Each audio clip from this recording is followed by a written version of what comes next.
spins a web any size, catches thieves just like flies. Look out, here comes the Spider-Man.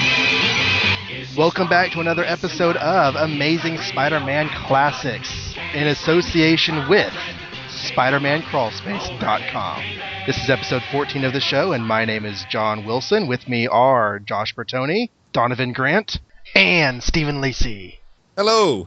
So, new status of the podcast. Brad Douglas has given us so much support over the months that we've been getting on our feet that he has allowed us to link ourselves nominally with his website.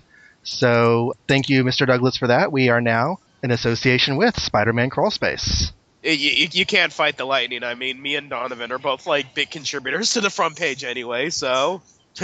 And to follow that up with another big announcement, since this happened, it's been a while, but we haven't had a chance to record, but around the 1st of July, we did pass, for our first episode, 1,000 downloads.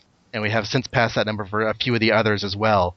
So we just want to thank all of our listeners that are out there for downloading the show, for enjoying it. We welcome you all to the fandom. Invite you to write in emails, send in your comments about the show. Also, in case you are a new listener and are aware, on the Libsyn page for this podcast, there is also a blog doing a similar treatment with the X-Men. So I've been catching up during the time the show's been on hiatus. And so there are several new posts up for the first half dozen issues of the X-Men at amazingspiderman.libsyn.com. We have 2 issues to cover today, rounding out the Spider-Man Quits trilogy from Amazing Spider-Man 17, 18, and 19. The first up today is issue number 18, which was released on August 11th, 1964, with a cover date of November. And our wonderful guest for this month is going to take us through it with his lovely British accent. So all you ladies prepare to swoon as Stephen Lacey takes the stage. Oh, no. Hello. Hey, governor. Hey, governor. Comic stuff happens, Sandman, brilliant, done. Next. Oh, you want more detail? Oh, okay. There we are. So, The Amazing Spider-Man number 18, November 1964.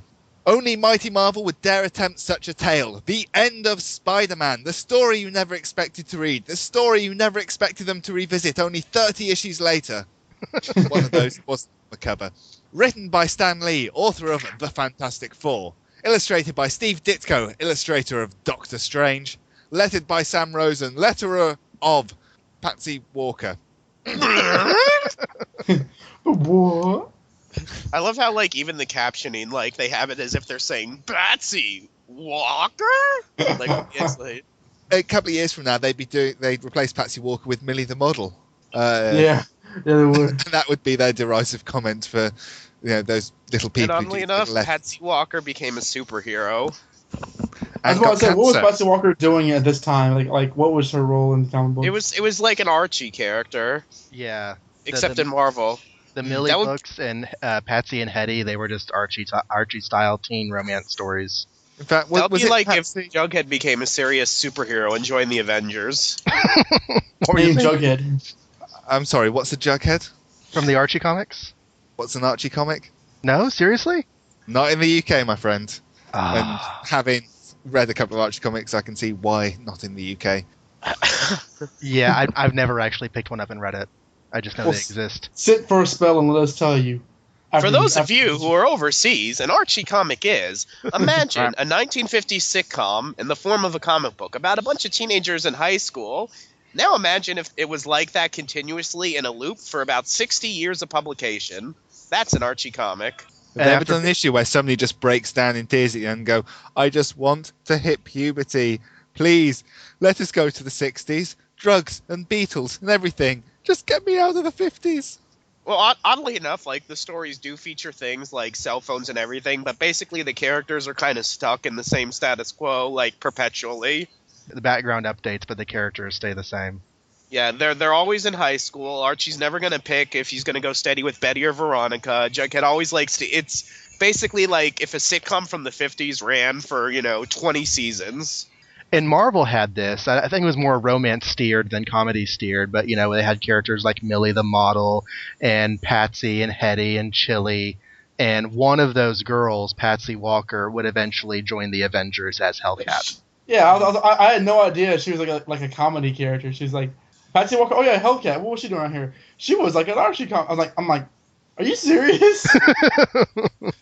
And then wasn't it Patsy Walker who got cancer in that female Marvel book from about a year ago? Was it Hair O's? Sure, why not? Oh, Marvel. I didn't Divas. read that, so I don't know. Marvel Divas. That was the one. Yeah. I read it. I don't remember who got cancer.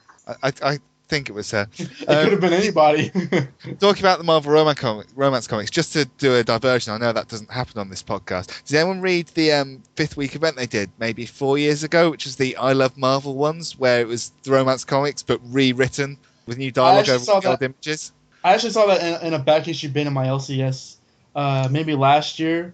I wasn't aware of it when it came out, and I read it. It's messed up. It's pretty. I actually bought one of them, and I can't remember why, and I couldn't find it in my long box when I was preparing for this. But it was, I think it was a Jack Kirby drawn thing, or it was one of the classic Marvel people. And at no point at all do you actually see anyone's legs. So they run through this whole thing, commenting the fact you can't see the legs. And the last page, there's someone going, "By the way, we're all mermaids. That's why you couldn't see our legs."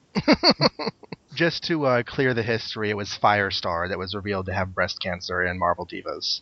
Oh man, I like Firestar. I like Firestar too. Firestar is in Justice and Firestar. As in Spider-Man and His Amazing Friends Firestar? Angelica something. She was created for the cartoon. Angelica Jones. Right. As opposed to Pickles. The Black Cat was in there, and she has that comment "Oh, I used to date a photographer who told me anything for a news story," and that line actually created a big uproar in fandom. Because at this point in continuity, Felicia's not supposed to know who Peter Parker is, even though she lived with him for a while. Right. So speaking of Spider-Man, this opening splash page, can you top that picture of J. Jonah Jameson? Ditko tries for the rest of the issue. Oh god, this image of J. Jonah Jameson grinning. The only phrase I can think of when I look at this is a eating grin. That's very apropos. I did John. You gotta put this up on the images on the Libsyn. Yeah, on the Libsyn page. But there's also something. I really want to enlist in the army right now. Yeah. I want you to run after Spider-Man. Just what a coward he is. Wah! I've got a note here that there's something which throws me about this, and I think he looks a bit like a cross between obviously Uncle Sam, but also Fu Manchu. Sort of the two combined together. It just. Ugh. This looks really creepy. But I do have to say that Steve Ditko's Jameson has always been my favorite Jameson. I mean, Romita's was okay. There have been some decent other ones, but Steve Ditko's treatment of the character has always been my favorite. I'm not going to disagree with you really. I'm like, I like the Romita Senior Jameson a lot, but this is really funny. So I suppose I should do some sort of recap. You could do. At least 10 minutes since I did the credits. So we have Spider-Man's enemies gloating over the public humiliation of the cowardly Spider-Man. The Fantastic Four, the Yellow Daredevil, and the original Avengers are disappointed in Spidey's actions, with the Wasp being particularly bitchy. Wasps and spiders are natural enemies, so I can't honestly say I'm sorry for him. What a tool. Yeah, exactly. What a bitch. She needs a slap or something. I just want to tell her to shut the hell up. I mean, I do have to say I'm kind of glad to have read the Tales to Astonish book now, because when all you have is the Spider-Man books, this comment is even more completely out of nowhere. But, she needs to figure out that she's not really a wasp and move on with life so that she can get slapped later. Being a Ditko drawn issue. John, that was great. She needs to figure out she's not really a wasp so she can move on in life and then get slapped later. Everything about that sentence was win. Thank you. Well, Daredevil, he's like, my instincts told me that Spider-Man was a valiant fighter. How can my sharp senses have been wrong? Okay, your senses don't sense somebody's inner character. My response is, face it, Daredevil. There are some things even a blind man can't see. Oh dear. I'm glad that they didn't go that route with Stan going, how could I have been so blind? He probably did think that, and it was like, I have to word this differently. I love the top page of Doctor. Everybody, even the villains and everybody's kind of, but Dr. Octopus's picture's off center. the really crooked Doctor Octopus, like the sexual Why is he deviant the Dr. only one in jail? Shouldn't Kraven and the Vulture be in jail? They just got taken out a couple issues ago in the annual, right? That's a good question. I really hate to. Okay. I know The where you're going with Vulture this. stuff- You know where I'm going with this? I do. Or I have an The idea. Vulture scene was actually expanded upon. There's an issue of Untold Tales of Spider-Man where Okay. you see what happened before and after the scene, kind of like One Moment in Time style. Like you see the Vulture, he's on the rooftop, and it's Kurt Busiek dialogue. Then he sees the article in the newspaper, and it cuts to this panel, and then does the rest of the scene. And I remember reading that Untold Tales issue, and the dialogue was really out of place because it was it showed the difference between 90s comic book style and 60s comic book style. Because the Vulture is all of a sudden referring to himself in the third person out of nowhere and everything. Anyway, it was this whole story about the Vulture, and he ran into a high school classmate of Peter Parker's who felt guilty over killing Sally from Amazing Fantasy issue 15. Jason Ayana. Yeah, it's a long story, but it's very convoluted. But he basically says, "Don't blame yourself, blame Spider-Man. When you have someone else to blame, everything's better in life." Well, I do have to say that you better enjoy the. That's the moral from Family Guy or The Simpsons, where some little friendly cartoon character comes and goes, "Don't worry, kids, just drink alcohol and everything will be nice and happy." I do have to say that this is the last time you're going to see the Vulture for 30 issues, so enjoy it while you can. Oh. I shall. But the end of the annual, we didn't really call attention to this when we were talking about it in a couple episodes back, but that last panel with the villains, they're all just sitting in a regular jail cell in their costumes with their equipment. The Sandman is there, the Vulture has his wings, so I'm thinking they just busted out 10 minutes later. And Dr. Octopus was the only one who stayed in because he didn't have arms. Wasn't Spider-Man outside the window checking up on them, saying, "Oh, if you bust out, I'm gonna beat you again"? I don't think so. I think they were all just bemoaning the fact that they lost because they didn't follow the Vulture's idea to actually gangbang Spider-Man. They took him one at a time. Oh my. Actually, yeah, no. Because I'm looking right there now. Doc Ock doesn't have his tentacles. Vulture does not have his wings. Mysterio and Electro have his mask off, but Electro still has his powers. Sandman's sitting there like Indian style, and Spider-Man's outside the window like, "Ooh, you better not try anything, boys." Okay, well then, forget what I said and listen to this. Johnny Storm in his picture there. I can't tell if he's ashamed of his man crush on Spider-Man or if Ben peed in his Cheerios. In any case, he looks really, really sad right there. Judging by Lee Kirby FF, it could be either one. Boy, you're looking so gloomy about Hothead. I thought that webhead was number 1 on your hate parade.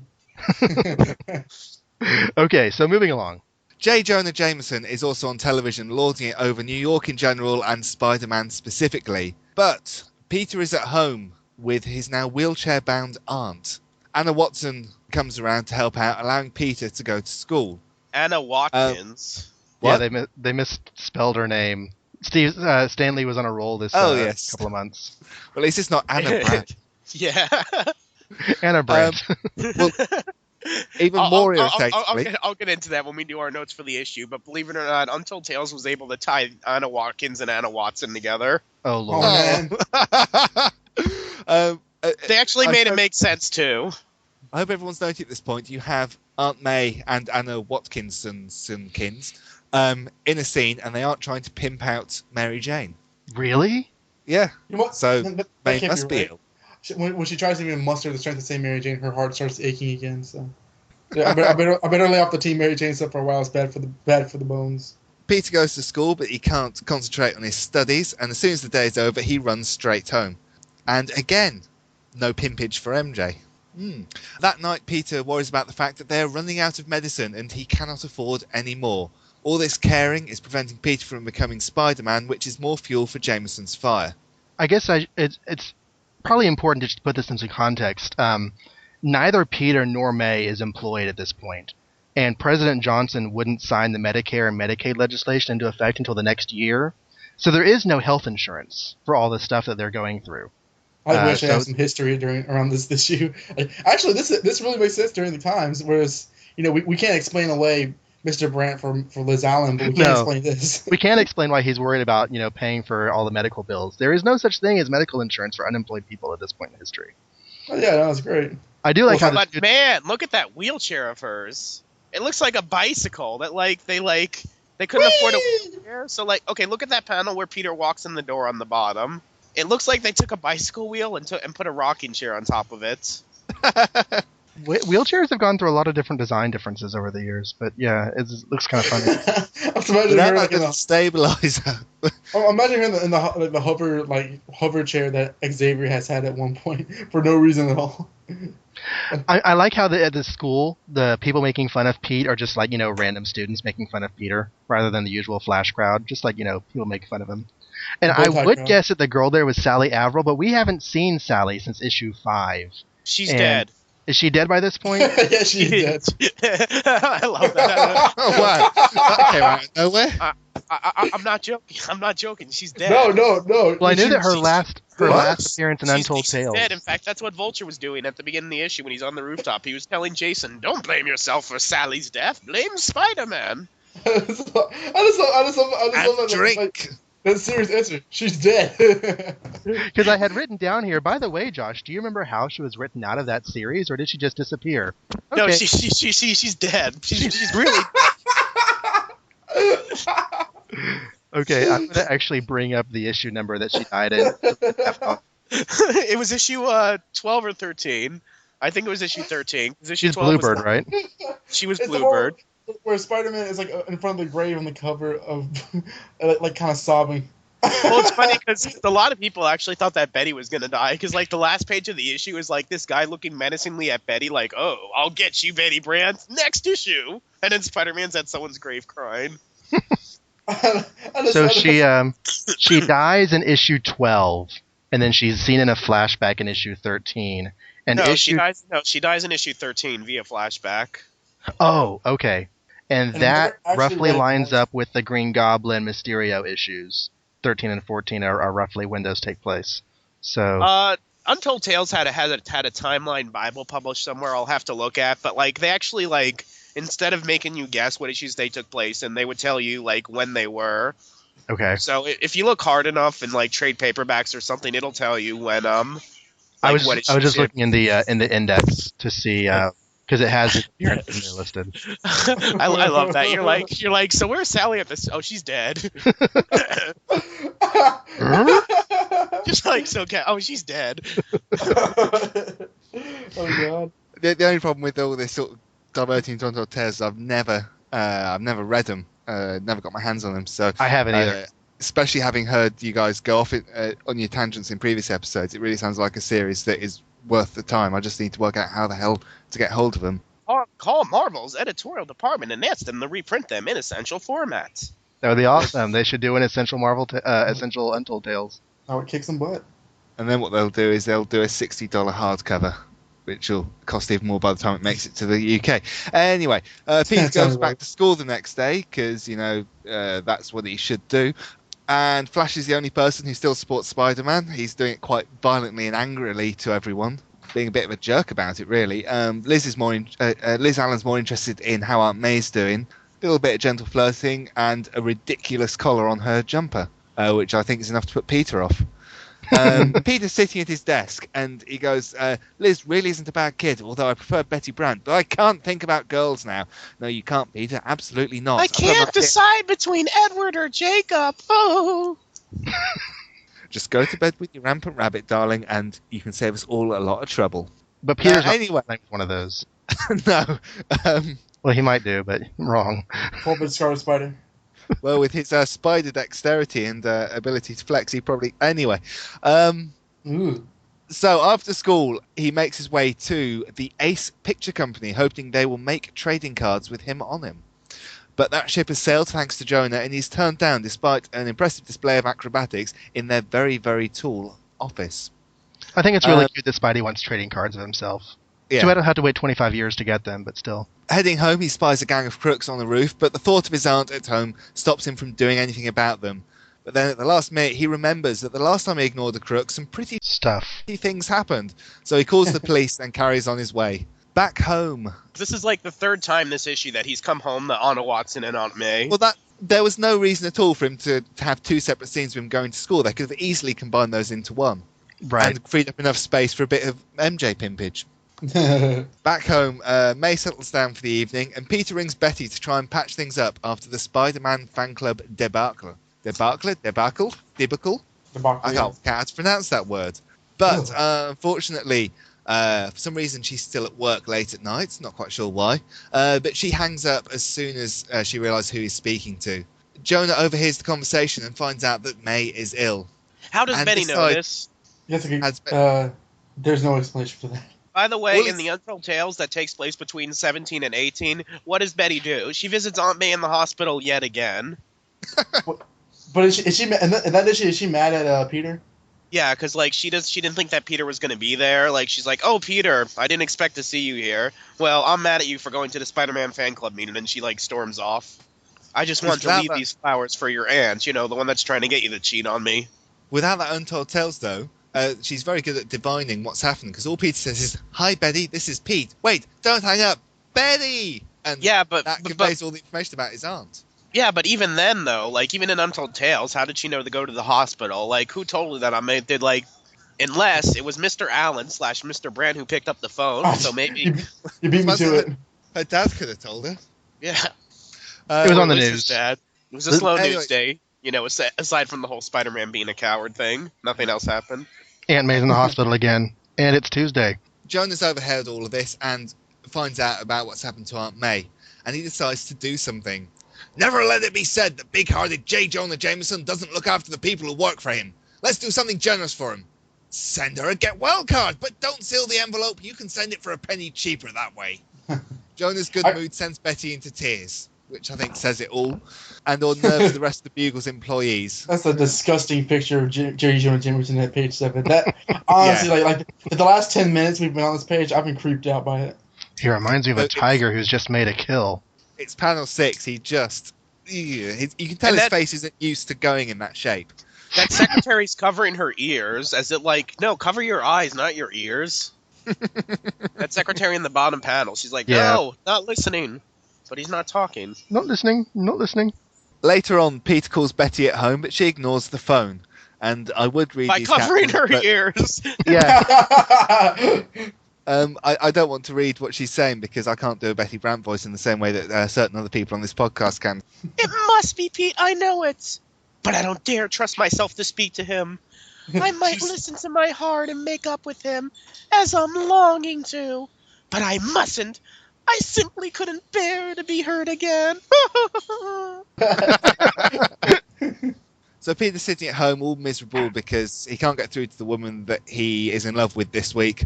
And to deal with that, he has a flashback to the Amazing Spider-Man Annual #1, which is good for those that didn't buy it. Okay. So this flashback right here confused the living crap out of me as a small child. Because I didn't get at first that I was missing a Spider-Man book. I thought my 20-issue collection had all of them. And I specifically remember going through the mental process of comparing these images with other images in the book's previous stories and determining that I was actually, in fact, missing a book. Which is why I was so glad to finally read the Sinister Six Annual for the first time a couple of years back. And I know that sounds kind of idiotic, but I was little. That's what little kid comic fans do. Like when they eventually run to something they're never going to get, like me and Maximum Carnage Omega, they'll try to like make sense out of it as best as they possibly can, and just roll with it. So, John, when you were comparing panel by panel, like that first panel with Sandman in, where it said "See Spider-Man Annual #1." But what's a Spider-Man Obviously- annual? I had no one to ask. I didn't have a comic book shop. I didn't have comic book fans. Oh, I didn't know see. what See Spider-Man Annual #1 even meant because I didn't know such an animal existed. Okay, This fair is enough. basically a commercial for the annual. Like, in Yeah, the it middle really of is because it was probably still on the stands. It's only been out for a month or two. So, after the flashback's over and people who didn't buy the annual can catch up with what's going on, Peter turns on the television and discovers that Jonah has been awarded a Good Citizenship Medal for slamming Spider-Man. Okay. I think the laughter says it all. It's a little random. It's like just a rub in your face more because he immediately turns it off. It's like, oh, by the way, Jameson's won a medal for good citizenship. And Peter's like throws a TV at her or something. Well, the thing is, there's such absurdities. I mean, like that would actually happen, but it's being played so straight to just spiral Peter's poor misbegotten life down even farther. And what? At then least happens is at that- least he didn't see his girlfriend with another man. Yeah, it's like it's like from Futurama. Spoil it. Ned Leeds has just won the Olympic medal for sex, and and Betty Brandon's like just standing there, giving him the medal and kissing him on the cheek. He's like, that tears it. I gotta go out and be Spider-Man again. That would be terrible. Like Barbados Slim. The next day, Peter goes to the Daily Bugle building and sees Betty outside. Betty, wait, I've got to talk to you. Peter, it's too late. We've nothing more to discuss. This is like a play now. You knew I wanted to go to that club meeting with you. Well, even though I didn't tell you I wanted to go to the club meeting with you, but you knew somehow. And you told me you weren't going. No, he never said he wasn't going, but okay, Betty. Then I found you there with Liz Ellen. Nothing With you me? can say can change that. But Betty, wait, please. Oh, how can I tell her I couldn't take her because I had to change the Spider-Man? I didn't go with Liz. I just met her there and she messed my hair and I was wearing my shoes and... I think Hello there, Parker. We should just read the rest of the issue. Take your Parker, balance. J. Jonah Jameson will be Classics played by audio Donovan dramatization of the Grant. issue. These will be audio dramas by the time we get to episode 20. So hold on. So far, Peter's tried to call her at work and she's ignored him. She's called her at home and has basically scared the crap out of her and left her carrying the corner with her hands over his, going, the phone's not ringing, the phone's not ringing. And then he arrives at work and she runs away from him. Any kind of message being given here at all? Women. Betty Brandon's a horrible role model for women. She can't face it wrong. Betty doesn't remember the events of last issue, apparently. People like, excited though that Peter. You told me you weren't going, even though you didn't tell me you weren't going, and you knew I wanted to go, even though I gave you no indication that I wanted to go. Apparently, thought bubbles and speech balloons are the same thing in her mind. Exactly. It's because all the different voices in her mind use thought bubbles. All the voices, sorry. The I many love mood the idea that swings of she's... Betty Brandon. Yeah. Not just monthly ones. Anyway, Jonah arrives, as we just realised, when he made an unplanned intrusion into our scene, and he lords it over Peter again, because that's basically all he does. He walks around with his big Stuff. eating grin, and his ego so big they had to widen the doors of the planet to let him in. The planet? The Bugle. Oh, my. Oh, And it's- that was a little slip. It's okay, Stanley does it all the time. Anyway, later that day, Peter decides to make money again, and he decides to sell the formula for his web fluid. So he goes and sees a group of scientists. They are fascinated by the strength and dexterity of the the web fluid. But suddenly they discover that it decays quickly. And basically, instead of taking the formula that Peter's done the legwork on and working on it to make it into a permanent thing, the stupid scientists get all uppity and reject him, despite the fact that they haven't invented anything that's even as amazing as the web fluid, and the fact that their bow ties aren't even remotely cool. And as we all know, bow ties are cool. Hells yeah.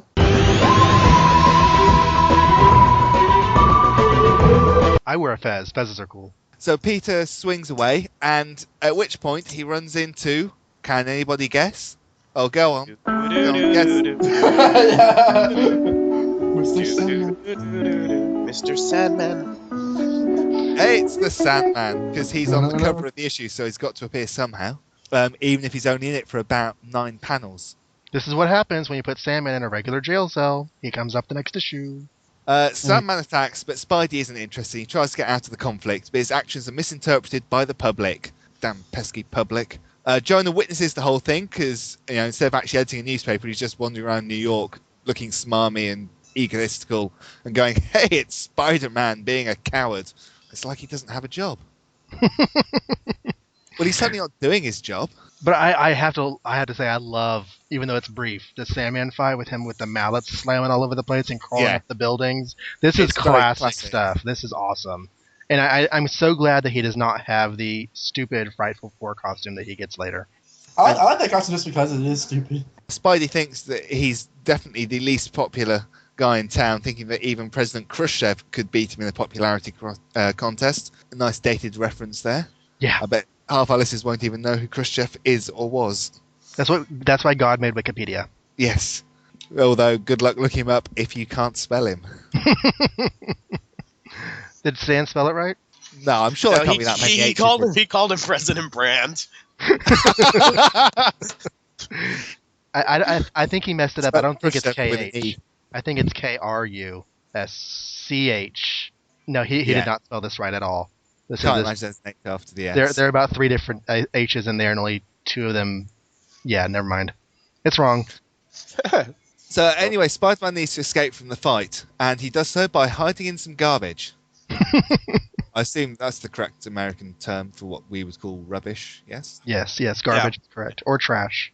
Fantastic. Marvellous. Yay, I could almost pass as a native. Quickly changing to Peter whilst he's in the garbage. He has a lucky escape when Sandman returns looking for Spider-Man, but of course he doesn't recognise who Peter Parker is. Hey, punk, did you see that spineless Spider-Man run past here? No, I didn't. He must have gone in the other direction. And I gotta say that panel is akin to the panel of Superman, where the little boy is like, no, it can't be, as Superman takes off his clothes behind him. Hey, didn't I shoot your uncle a few months ago? Anyway, go ahead.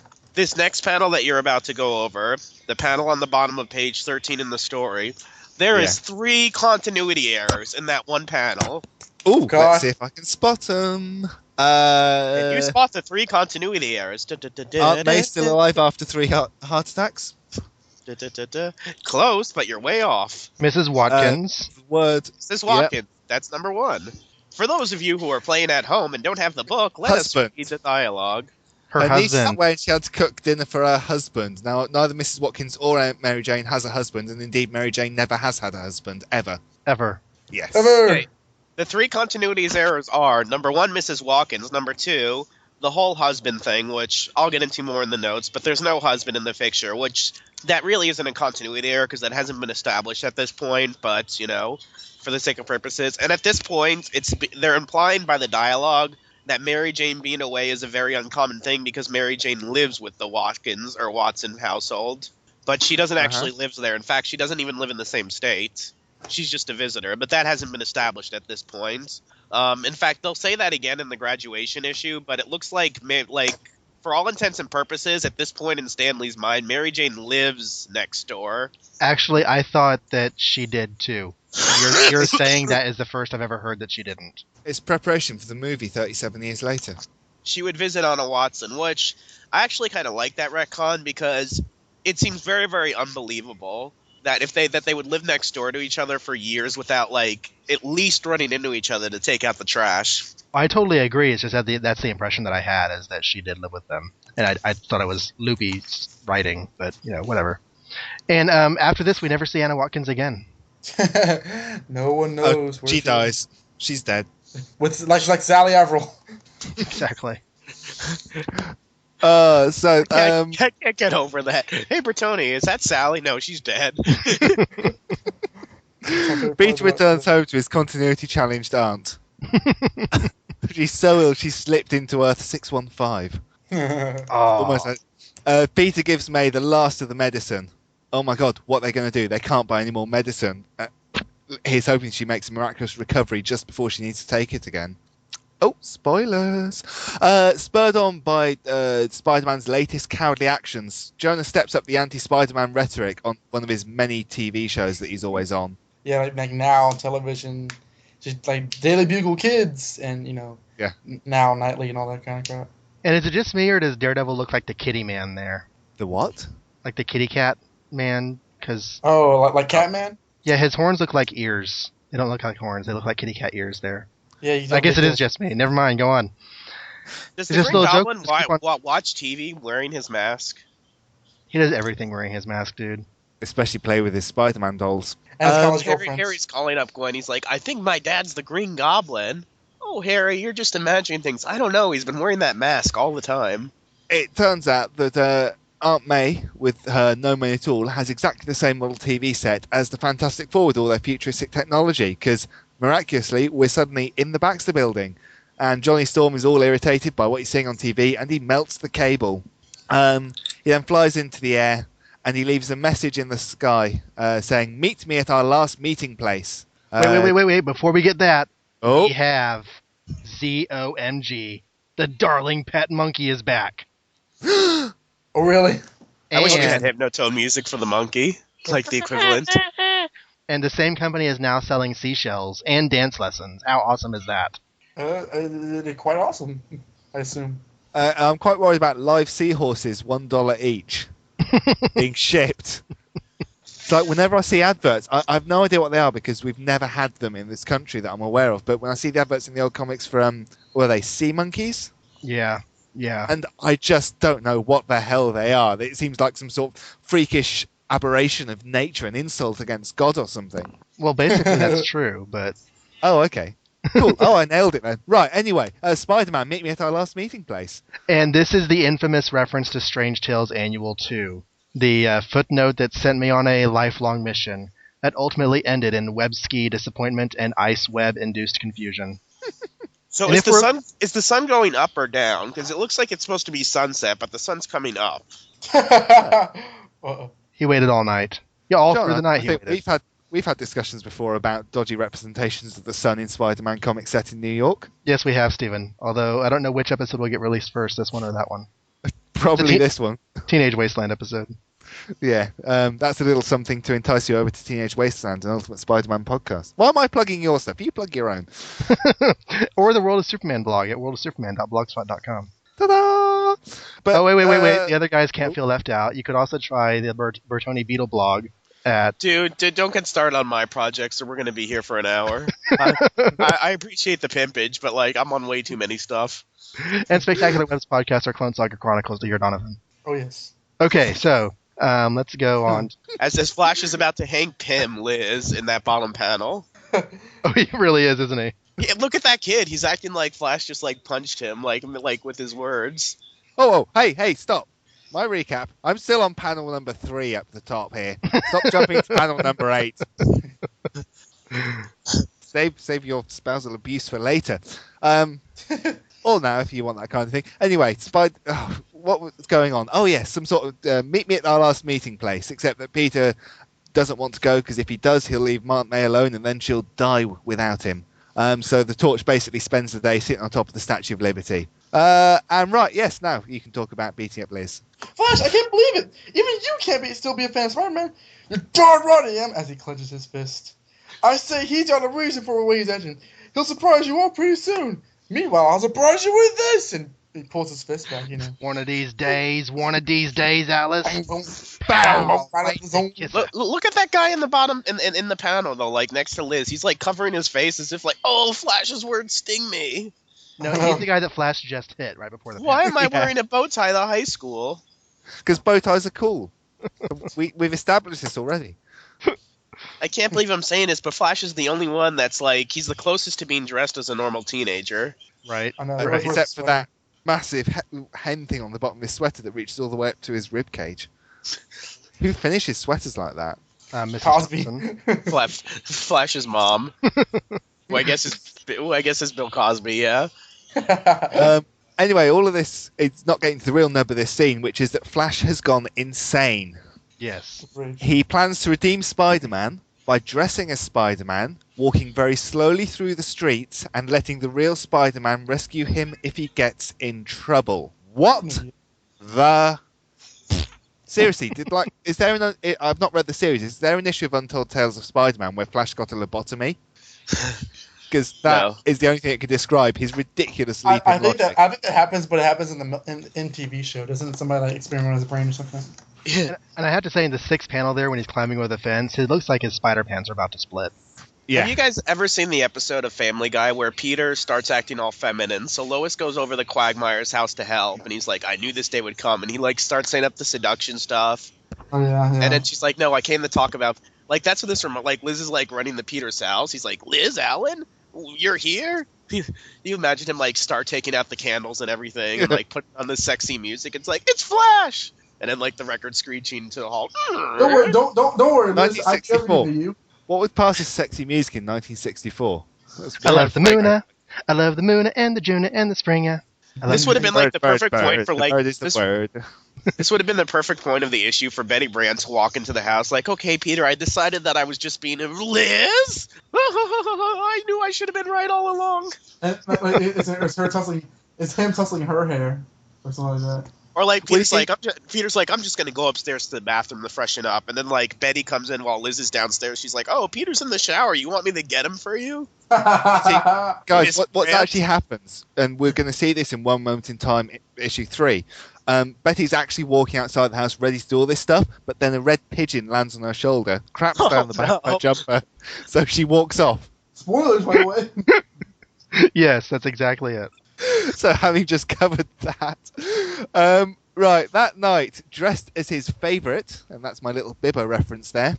I've even spelled it in my notes as Fav''Rit. Flash happens upon a gang of car thieves and attempts to intimidate them. And his line is, "Okay, turn around and march to the police station if you don't want me to drag you there. If I can pull off this bluff, it'll be the greatest stunt of my life." And in the meantime, he's basically shaking and about to crap his very tight pants. And you would think that he would have learned his lesson. This is the second time he's dressed up as Spider-Man. Yeah. And the first time got him captured by Dr. Frickin' Doom of all people. You'd think he would know by now, but no, he doesn't. Well, he's had that lobotomy since, so he's probably forgotten all about it. Oh, that's true. And basically what happens is the stupid bugger gets jumped and has the living Stuff. beaten out of him. And it's the only way to describe it. You've got three guys basically pounding the crap out of him. For some reason, Peter starts off by following him, but managed to get so far behind that he can't catch up full stop. No, Peter saw the beating and didn't stop it because he was enjoying it. Yeah. Oh no, Flash is getting beaten, but I'm too far away to do anything. I guess I should just sit and watch this. In the fourth panel, he's going all paper doll on us. Oh, that's a pretty messed up head, yeah. I have no idea what As he's getting beaten, he's going, 3 against 1! Big deal, I bet I could lick any of you single-handed! Oh, stop hitting me! Just don't hit me anymore, please. 2 policemen just happen to be passing, and they rescue Flash. They unmask him, and weirdly enough, they recognise him, because all the policemen want to know the good-looking, athletic 15-year-old boys. Oh my. And then Wow. they take him back to his house. Yeah, there's a definite missing scene there where... And then Peter's like, "Oh, good. The cops almost saw me for a second." Missing scene. And that would have revealed his secret, because the policeman would have seen him in the area. Wait a second. You're walking down the street at night? You must be Spider-Man. It's New York City, and you're on the streets at night? Holy. Everybody's talking at me. It's that kind of street walking, obviously. None of you have seen that one. Anyway, the next day at school, Flash is bearing his wounds. Peter attempts to speak to him, but Flash snaps angrily at him before angrily defending himself and Spider-Man to anyone who will listen, and quite a few people who don't. Walking home, Peter sees Betty out with another guy. And who could this be? Oh, it's the first appearance of Mr. Nedwood Leeds. Yay! He doesn't get named till next issue though, but yeah. No. And before Peter and Betty can even get their relationship solidly off the ground, the first bell tolls, heralding its end.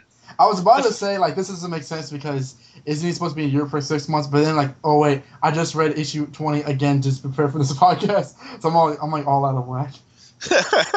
So they just went to go see a movie, and I have no idea what movie they saw, of course, but I thought I would look up the top films of 1964 just, to see. Are you being serious? Yeah. Would have been the Peter Sellers film referenced on page 4. Let's have a 20-minute discussion about what film Betty and Ned would have liked to have seen. Of the top 5 films of the year, only one had been released before this comic, which was Viva Las Vegas. And it was out early enough that it could potentially be what they were seeing here if it's a comedy. I haven't seen Viva Las Vegas if it's a comedy. It's an Elvis musical comedy. He's like a race car driver. I thought you were going to say racist. Comedy. He sings.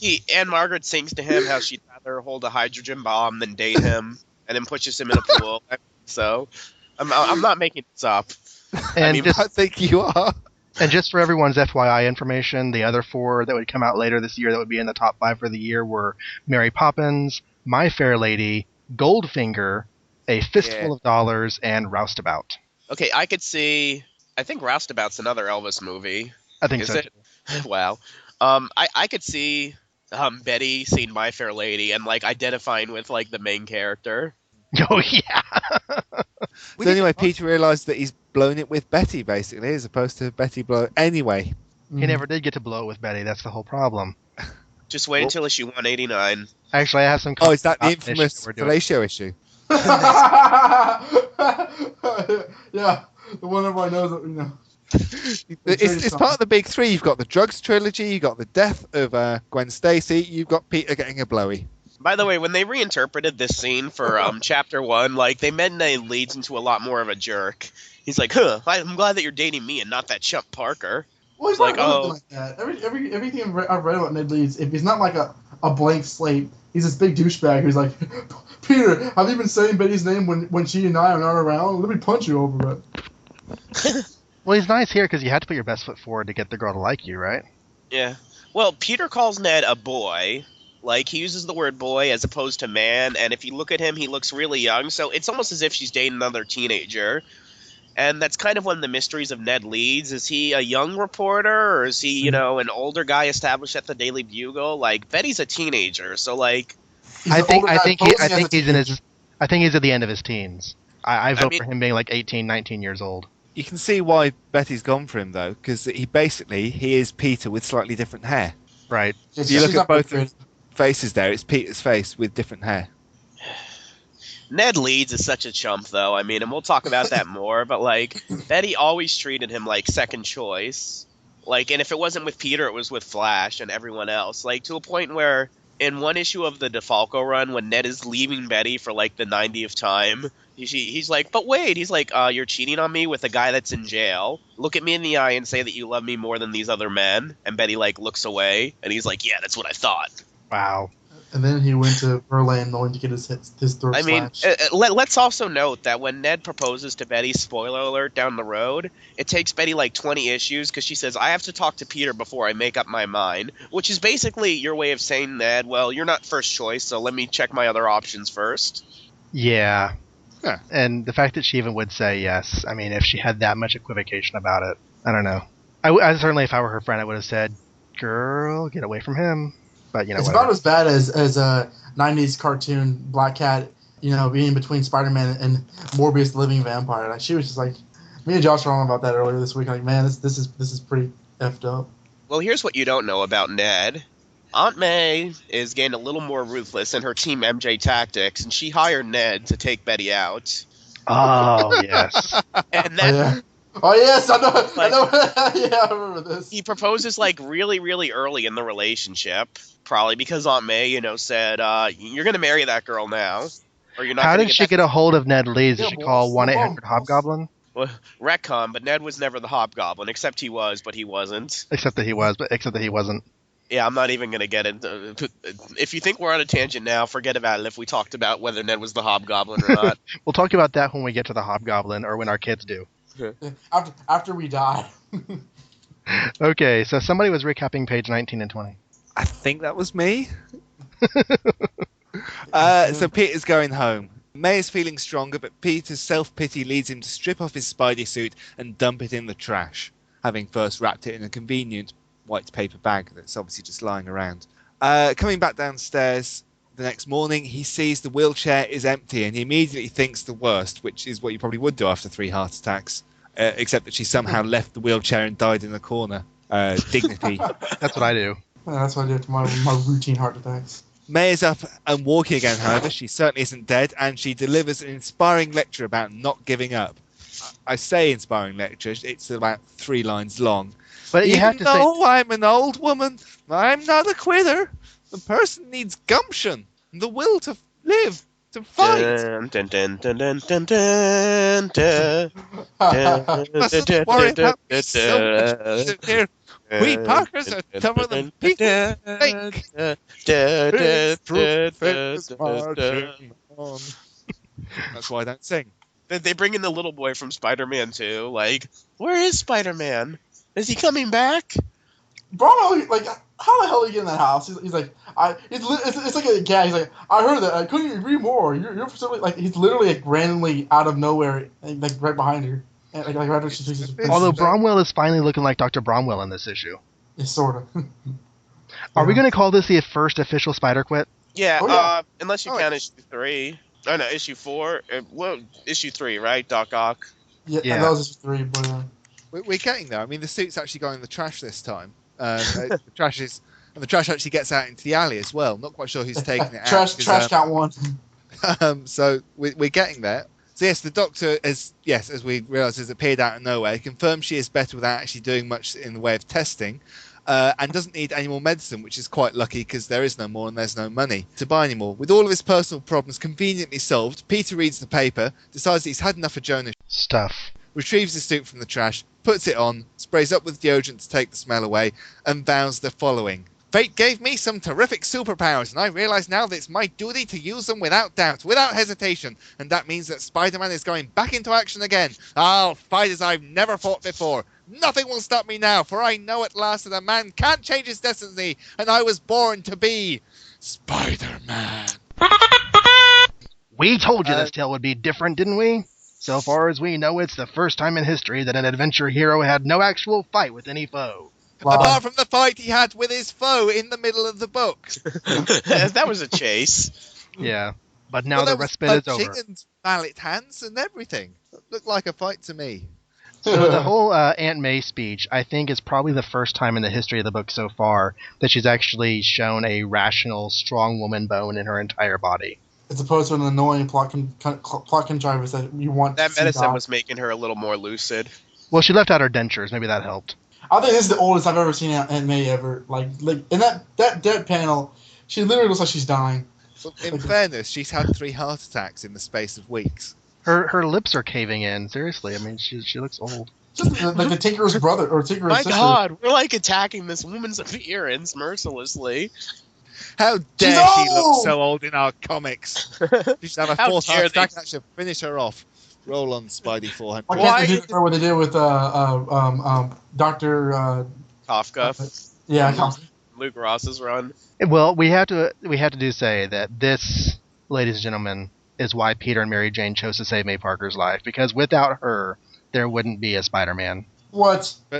Hold on. They weren't saving her life in the past, they were saving her life in the present. They could have let her die and he would still be Spider-Man. Just saying. You had to do this, John. You just had to. Once you start down this path, forever will it dominate your destiny. If we're going to talk about crass jerk ardent moves, then surely we should point out they were smoking earlier in this comic, and you can't do that anymore. Exactly. Who was smoking? The guy at the Ace Picture comic card company. Oh, right. thing, Who looked He who blew looked it blew in the smoke in Spider-Man's his- face. Right. like Fred Boswell's twin. He's Well, I've been doing the X-Men blog, and frickin' Charles Xavier has a pipe out every issue, and he always has like this, like, you know, I'm so cool little smirk on his face whenever he's lighting that thing. It's the eyebrows, man. The Spock eyebrows. Yeah, awesome eyebrows. Now, I recall reading, and I can't remember where, but that this story idea came from Steve Ditko. He wanted to do a story that didn't have Spider-Man much at all, but rather focused only on Peter dealing with life and deciding not to be Spidey before coming back to be in the costume at the end. What? Because the costume's that difficult to draw. I don't It's know. not. I'm drawing Spider-Man all the time. It's like, oh, the webs are so hard to draw. It's not really that hard. Hey, I want to do an issue of Spidey where he's in his all-white Spider-Man suit in a blizzard. Exactly. Stan Lee would hype that up too. Oh, Spider fans, you've never seen anything like this before. I love the picture of Peter, and like the page right before the last page where you've gone through this whole issue of an ugly J. Jonah Jameson grin and everything, and Flash gets beat up for believing in Spider-Man, and everybody's giving him crap, and then he like reads the thing again, and he just tears it up. He just like smashes it, and then you see a half-page splash of him like in his spider costume. I thought that was really good artwork. Spider-Man smash puny paper. Okay, so the first time that a hero didn't fight their foe in the issue, man, I would love to see Stan's reaction to like 90% of the comics today where it doesn't happen at all anymore. Right. Where Or like the issue of JMS's one where he talks to Aunt May about him being Spider-Man. Like it's just that whole issue is just the talk, and I can just imagine standing and you'd be like, what? Where's the supervillain? Where's the action? Come on, Joe. Okay, so in terms of Anna Watkins, one thing that Untold Tales did, I swear to God, like I feel like I'm Untold Tales' biggest cheerleader. It's relevant. It's all relevant, people. They actually foreshadowed Aunt May and the radiation taking over her body in the Master Planner storyline a lot, and she would get these dizzy spells, like in the months preceding, like even like 10 issues before it was set to happen. And at one point she said, oh, maybe Anna Watkins can come over for dinner. And then Peter's thinking, she just called her best friend by a different last name. Something's wrong with Aunt May. So Oh, she's so brilliant. So they So linked it she's into so- the health issues. Yeah, so she's so sick and senile that she doesn't know her friend. Which, they never explain the husband thing, but you can retcon that Aunt May was so, like, deluded that she thought that, like, Anna's husband was away or something.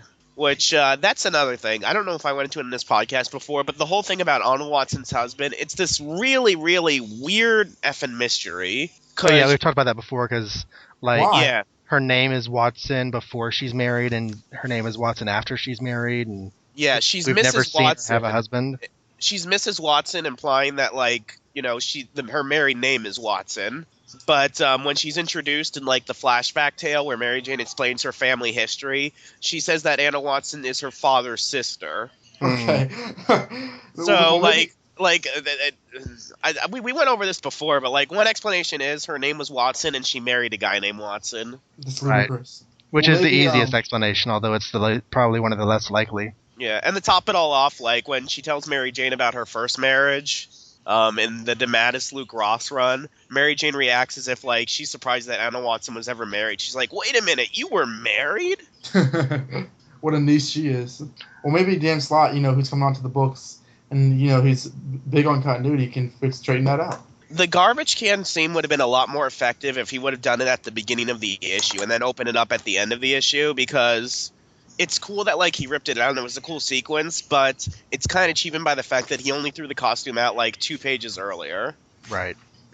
Mhm. Now, there's a missing scene begging to happen. When Peter leaves to rescue Flash, he doesn't want to leave Aunt May all alone, so he has Liz babysit Aunt May.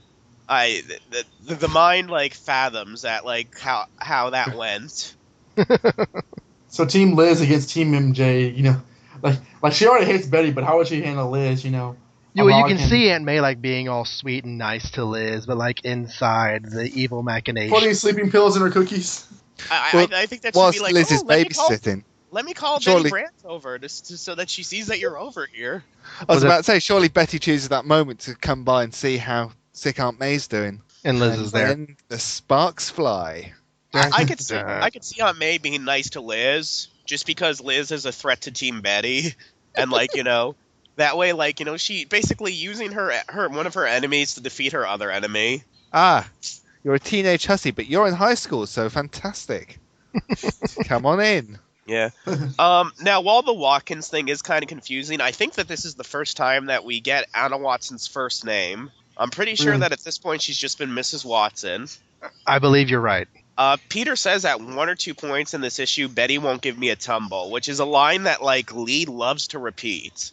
He loves to talk about people, like, loves that phrase, this person won't give me a tumble. In fact, like, it's one of Gwen's, like, catchphrases once you get to Dicko run of ESU. Peter Parker's the first boy that's never even give me a tumble. Tumble. Tumble. Tumble. Tumble. Well, we like to make fun of it because it has a whole new meaning now that just didn't exist back then. Wasn't it a meaning that, like, no one, people probably forgot about, but probably always meant a roll in the hay, so to speak? Yay, issue 18. Yeah, issue 18. Yeah, sure, team. The letters page was pretty lackluster this month. There was actually nothing said that really caught my attention. But the special announcements section did posit. There is one thing, John. Oh yeah, go ahead. You've got the letter there from Terry Larson, Father of and Eric. that, believe it Okay. or not, is Eric Larson's father. Oh, I totally guessed that. Is it really? Yeah. Okay. Well, good. I did not know that at all. So I guess we got a little taste of some future talent there. And he says, "Oh, brother, you guys are really stuck on yourselves, aren't you? Why don't you just come off of your high horse for a minute and wake up? You seem to like to compare the Spider-Man to the Torch. Well, in my book, the Torch could fry that Spider-Man and his webs to a frazzle before that crazy insect could say, duh. The best thing you can do to improve your magazine is to stop this conceited bit, and you'll make a lot more friends. Terry Larson, Alberta, Canada." Excuse me. Spiders are arachnids, not insects. But what do we do with our Alright. friends, Terry? We don't even have enough time for our enemies. The special announcements section, though, did posit the question, what does MMMS stand for? Oh, yeah. Those 4 letters become very popular in Marvel very shortly. There were lots of books being advertised this month. Fantastic Four, number 32, is Death of a Hero, which killed off the just recently introduced father of Sue and Johnny Storm, who would last a lot longer in the Ultimate Continuity, but eventually get killed off too. Tales of Suspense 59 began the Captain America strip, which ran behind the Iron Man strip. Iron Man will usually get 12 pages, and Cap will usually get 10. Tales to Astonish 61 had the Army capturing the Hulk in one of the first chapters of his new strip, and a rather useless Giant Man story. And finally, Journey into Mystery 109 had Magneto fighting Thor. Why is Magneto fighting Thor instead of the X-Men? Hell if I know. I haven't read it yet, but I will, because this book will be covered on the X-Men blog when I get to that. One thing that really annoys me about that solicit for the Thor issue, I can't stand it when they call Thor male Goldilocks. It just really, that's not who he is. And for once, just don't bother coming up with a little tag or something for him, like old shell-held head or anything like that. He's not male Goldilocks. Yeah. Who calls him Mel Goldilocks? Is that just like a common thing that other superheroes call him? Well, right now it says it stars our male Goldilocks battling the X-Men's most powerful enemy, Magneto. Oh, I see in the description there. I'm sorry. Yes. Yeah. He's not your male Goldilocks. Okay? Just no. The X-Men do make an odd cameo in that book. If I remember right, you see like eye blasts and ice balls being thrown from off-panel at the Brotherhood. But the X-Men themselves don't actually visibly walk onto the page. It's kind of weird. That is weird. That's like in a TV show where they can't get a special guest star to play a recurring character, so they have the character off screen. But it's a comic book. You could draw them. After these messages, we'll be right back.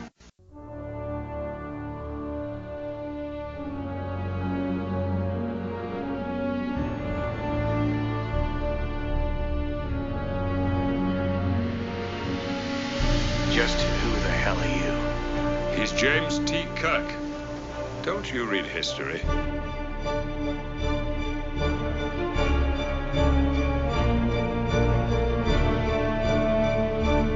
What did you say your name was?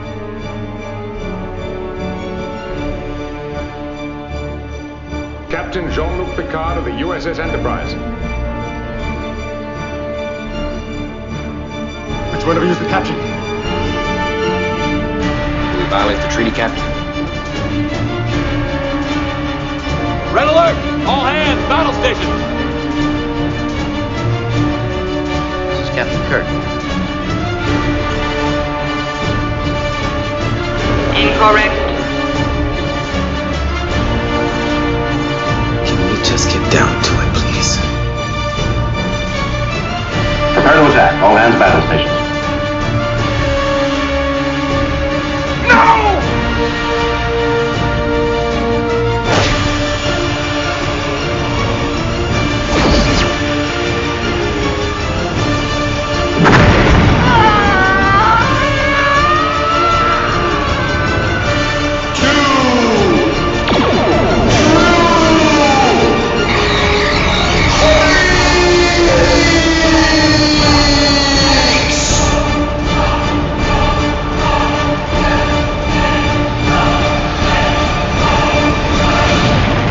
Star Trek Monthly Mondays, available the second Monday of every month at twotruefreaks.libsyn.com.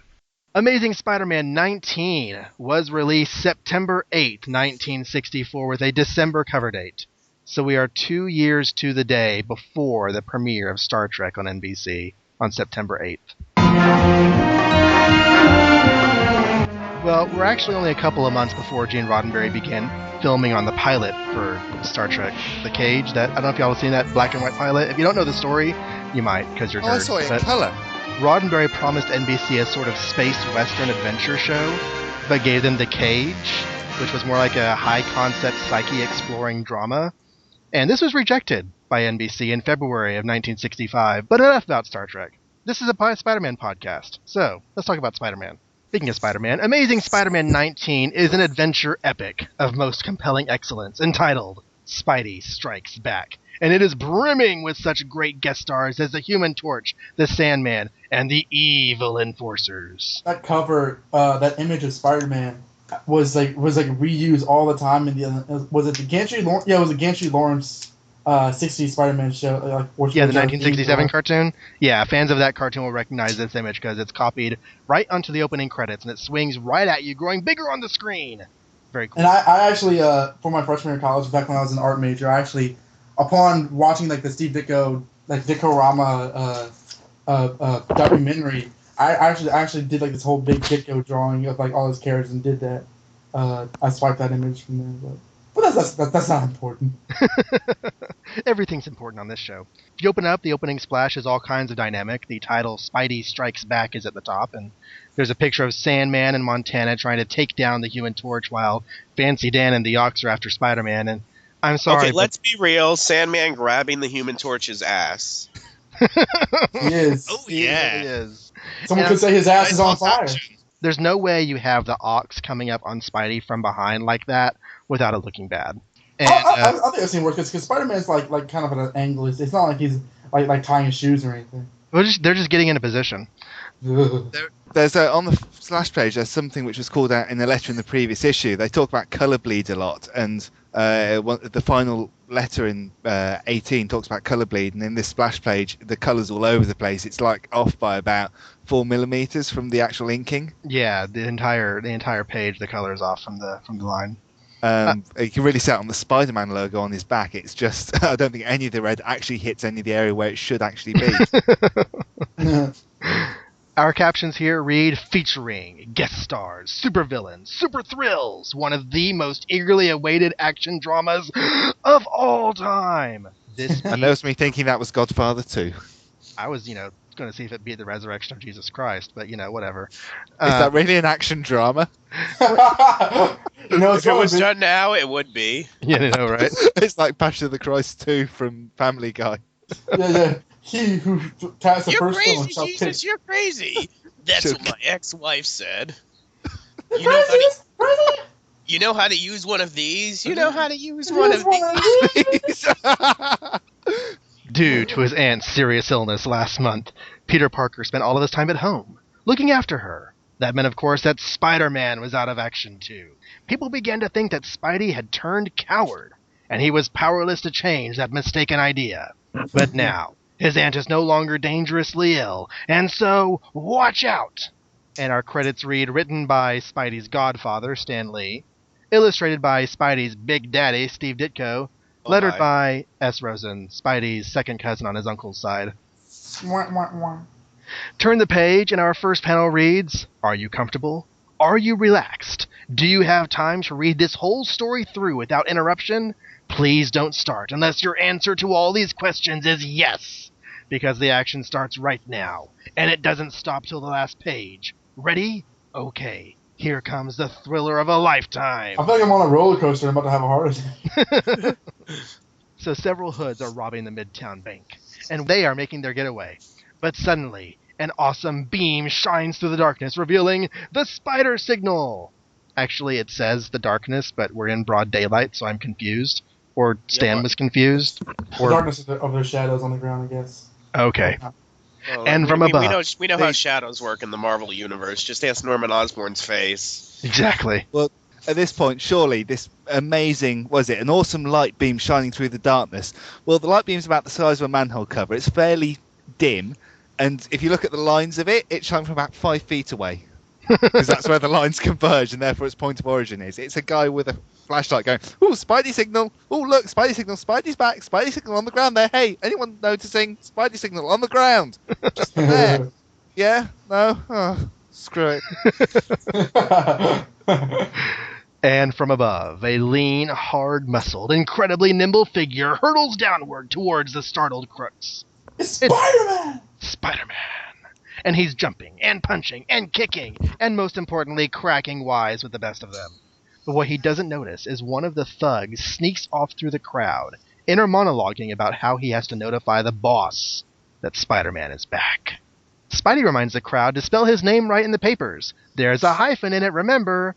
And somewhere in listener land, Brad Douglas lets loose a cheer. Yeah!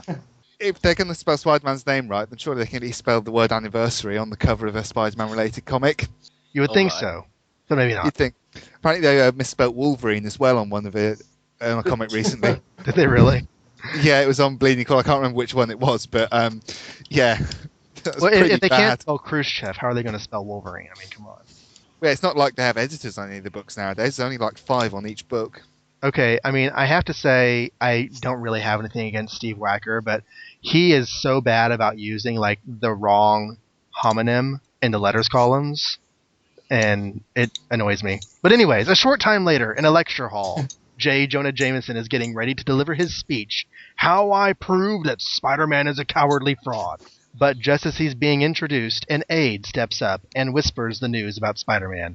And Jonah's face, it's so awesome.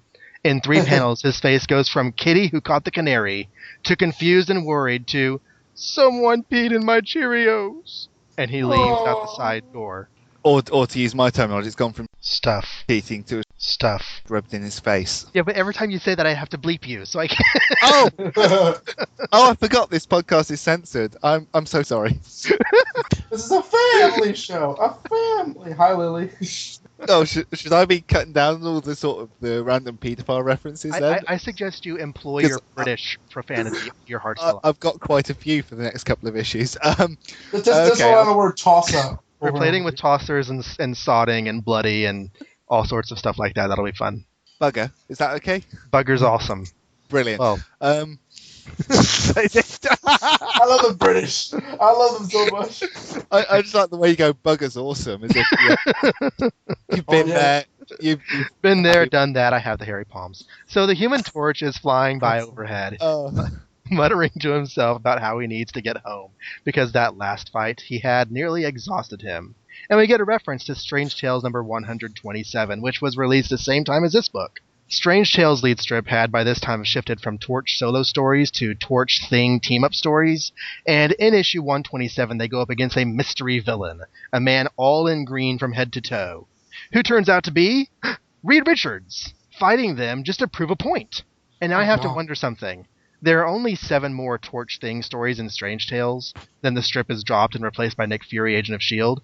And I wonder if you think it's possible that at this point sales of the magazine were declining, and so referencing it here was more than just a storytelling device, also a sales pitch for the book. Hey, Spidey fans, come read Strange Tales. I don't know. Maybe. I can't get over the fact that Reed Richards pretended to be a villain. It's like, oh yeah, just how, the Fantastic Four are jerks, Superman did that on a regular basis back in the 60s. He'd, dress up as the devil and, make Lois think that she was going to hell to teach her a lesson. And that's not an exaggeration. That actually happened in one issue of Lois Lane. So Reed Richards had inspiration. Yeah. When he was reading his comic books. So one thing that's weird here is that at the end of that story, Johnny, Ben, and Reed are all in the FF Pogo plane. So you think that if Johnny needed to get home to rest, Reed could just, fly by Glenville and drop him off? But no, he must have flown them to the Baxter building and then made the exhausted Johnny hoof it. Yeah, well, I liked you, Johnny, but I have so much more science to do. Maybe Johnny was in a bad mood after losing the fight to Reed, so he decided to play martyr. Who knows? In any case, the Torch is snagged by an asbestos-covered lasso just as he nears his house. I'm sorry, a what? I know, that's ridiculous. An asbestos-covered lasso, of course. Of course, yeah. Of course, don't you know? The lasso is being held by Montana, who with the rest of the Enforcers as well as the Sandman captures, subdues, and carries off the Torch. Page 5, that top panel. You can't tell me. Oh, man. Thank you! Yeah, cue the phrase, Stephen, bugger. You can see the Human Torch's body. I can't believe I'm saying this. Inside of Sandman's. Oh no! Sandman was inside the Human Torch. Anyway. Oh no! I actually have a note here that I really like the way that the Torch was incapacitated. Yeah, it's a good use of Sandman's powers. It's just wrong. It's absolutely wrong, and then he comes out all tired, and poor Johnny. And without his fiery power, he's just another puny teenager that we can handle with ease. Oh, really? Sorry, I was going to cut down. Ease is the new KY product. Oh, Jesus Christ. So the word comes from a hireling about Spider-Man's return to activity, but no one is worried. They put the Torch in a glass cage with a limited air supply and determined to learn more about Spider-Man so they can take him out. And remind me, how does putting the Torch in a glass cage with a limited air supply help them learn about Spider-Man? It's just something along the way they're going to do. They're going to keep him there while our next task is to learn more about Spider-Man. I don't know. Shoot him in the head. Kill him. But even as the Enforcers speak, little do they dream that the one they're talking about is swinging swiftly through the air, over the rooftops of the city. almost within sight of the fearsome foursome. Okay, I get that they're trying to go for an irony thing, but little do they dream, I like, didn't as see if that. that Spider-Man's swinging in the city. Like, really? Like, they can't imagine, like, or fathom the fact that Spider-Man might be swinging through New York. That reminds me of the scene where Peter shows up to Philadelphia to Betty, and Betty's like, "Peter, you're here. I never dreamt." Like, never Exactly. dreamt what? I like to think there's a cut scene there where the enforcers sit around and go, "What do you think Spider-Man's doing right now?" They will imagine him doing anything except Spider-Man stuff, like They're like, table tennis or. I think. Sitting down with a cup of tea and reading a comic book. And then, like, Ox, like, says something, like, really, really intellectual, and they all, like, look at him like he's crazy. I mean, he's probably throwing a rock. He's examining the dichotomy of the American teenager. I mean, Ox hungry. It loses pronouns. Me want food, me eat now. There you go. Okay, that's how I plan to rule the world. So Spidey swings home and, secure in the knowledge of Aunt May's good health, goes to sleep. Then, early the next morning, Peter flirts with his aunt before heading off to school. Wait, what? He does. He totally does. Back the truck up. I'm Oh, excuse me, I must be at the wrong place. What's a pretty young girl doing here in my Aunt May's kitchen? Peter Parker, go along with you. You know who I am. Although I must admit, I do feel so much better lately, dear. Anyways. Right. My point about that scene is it was only yesterday that Aunt May got out of a wheelchair for the first time following a heart attack. Peter, why don't you just get your ass out of bed earlier and cook her some breakfast? Oh, she's out of the wheelchair. She's 100% recovered. I'll now just lie in and I'll get my breakfast when I'm up. Damn it, woman, cook for me! Don't you know anything about domestic roles in the early 60s? Maybe he was just expecting to grab a Pop-Tart on the way out. I don't know. Peter, what's this Pop-Tart thing you mentioned? There at school, he finds to his dismay that Flash Thompson is once more as popular as ever. He tries to buddy up to Liz, but she's mad at him because, "You had the unmitigated nerve to be mad at me!" Woman? We get reminded of the intense irony that Flash is Spidey's biggest fan, even though he hates Peter Parker. But then, after school has ended, Peter is walking home and sees Fancy Dan, by chance, walking down the sidewalk in his purple suit and purple stripy hat. It looks like he's smoking a pencil. In my Yeah. She's got a lady's cigarette holder. Yes. Very fancy, Dan. I do declare. I have to say, Peter's luck is doing pretty well at the moment, because last issue he just randomly ran into the Sandman. That wasn't such. And now this issue he just happens to see Fancy Dan. And the guy's not doing anything. He's just walking around, right? But he's a bad guy, so he must be doing bad things, right? In the Marvel Universe, like, New York is a really, really small city, because everyone just bumps into each other. Yes. There are a lot of characters out there. Like when they went to the Natural History Museum, and Flash and Liz just happened to be there listening to the same lecture that he was listening to for the Lizard. Oh, yeah. Because all the cool hippies just hang out Parker, at the Natural you're a History dork. Museum. What are you doing at a museum? God, at least the X-Men had their poetry coffee shop place. I know, right? I love that Kabocha coffee shop place. It's awesome. Wasn't So- there, like, a waitress there named Zelda? Yeah, they had Zelda, and who was the other girlfriend? And there was this little guy who wore a green hat called Link who was always looking for her. No, who was the other girl? Hank had Zelda. Who did Bobby have? Hank had Zelda? I thought Iceman had Zelda. Did Iceman have Zelda? Well, then who did Hank have? I don't There know. were two girls. Yeah, no one knows. Vera. Maybe Hank Vera had and Zelda. Zelda. It's just been a while Which since. is weird, because if they saw Hank's big feet, they would have known what else they could have got. Oh, God. Big shoes. Right. Well, I'm sorry, that's your dirty mind there. Well, your little kind of gets me. Big shoes are interesting. They're bigger than normal shoes. Well, here's my Big question. You say Zelda Laces. and Mirror or whatever. Where are these characters now? Are they dead? I honestly have no idea, although that's worth a look at the Chronology Project to find out while we're sitting here. X-Men First Class did a whole bunch of From stuff. what I with the remember, like, shop. I think when Yeah, John Byrne was doing his, like, Hidden Years or something, he, like, explained he had, like, Bobby go back to Zelda after, like, some other, like, in-continuity girl broke up with him, and she got mad at him for basically forgetting about her for, like, ever. I Forever. could be... Like, this is stuff that, like, I've picked up over the years. Okay, Zelda's last appearance was in the X-Men 47. Then she was in a flashback in the Marvel Holiday Special of 1994, and then she was in an issue of X-Men Hidden Years #2. So that must have explained like her fate on what happened between the original series and the Chris Claremont reboot. I think that the hidden years is when she like kicked Bobby out of the apartment, saying, "What am I chopped liver now?" Vera had a much more interesting story. She went on to become part of the Defenders. What? Yeah. After X-Men 47 and her appearance in X-Men Hidden Years, she was in Amazing Adventures. She was part of Hank's life after he went off to become furry. And then whenever he went on to be in the Defenders team, Vera was still a part of his life and followed him even into X Factor. Her last issue, she was in X Factor 2, 3, 5, 7, 8, and 55. Okay, when you said that, I thought you meant like she joined the Defenders. That's actually what I meant when I said it, but I realized that wasn't right, that she was just there because Hank was there. Okay, yeah, because that would be like having Liz Allen join like the Great Lake Avengers or something. And actually, when we get to Marvel Team Up 124, next week, she is going to be in that issue. So we're actually going to have Vera appear on this podcast. It's exciting. Yes, or not.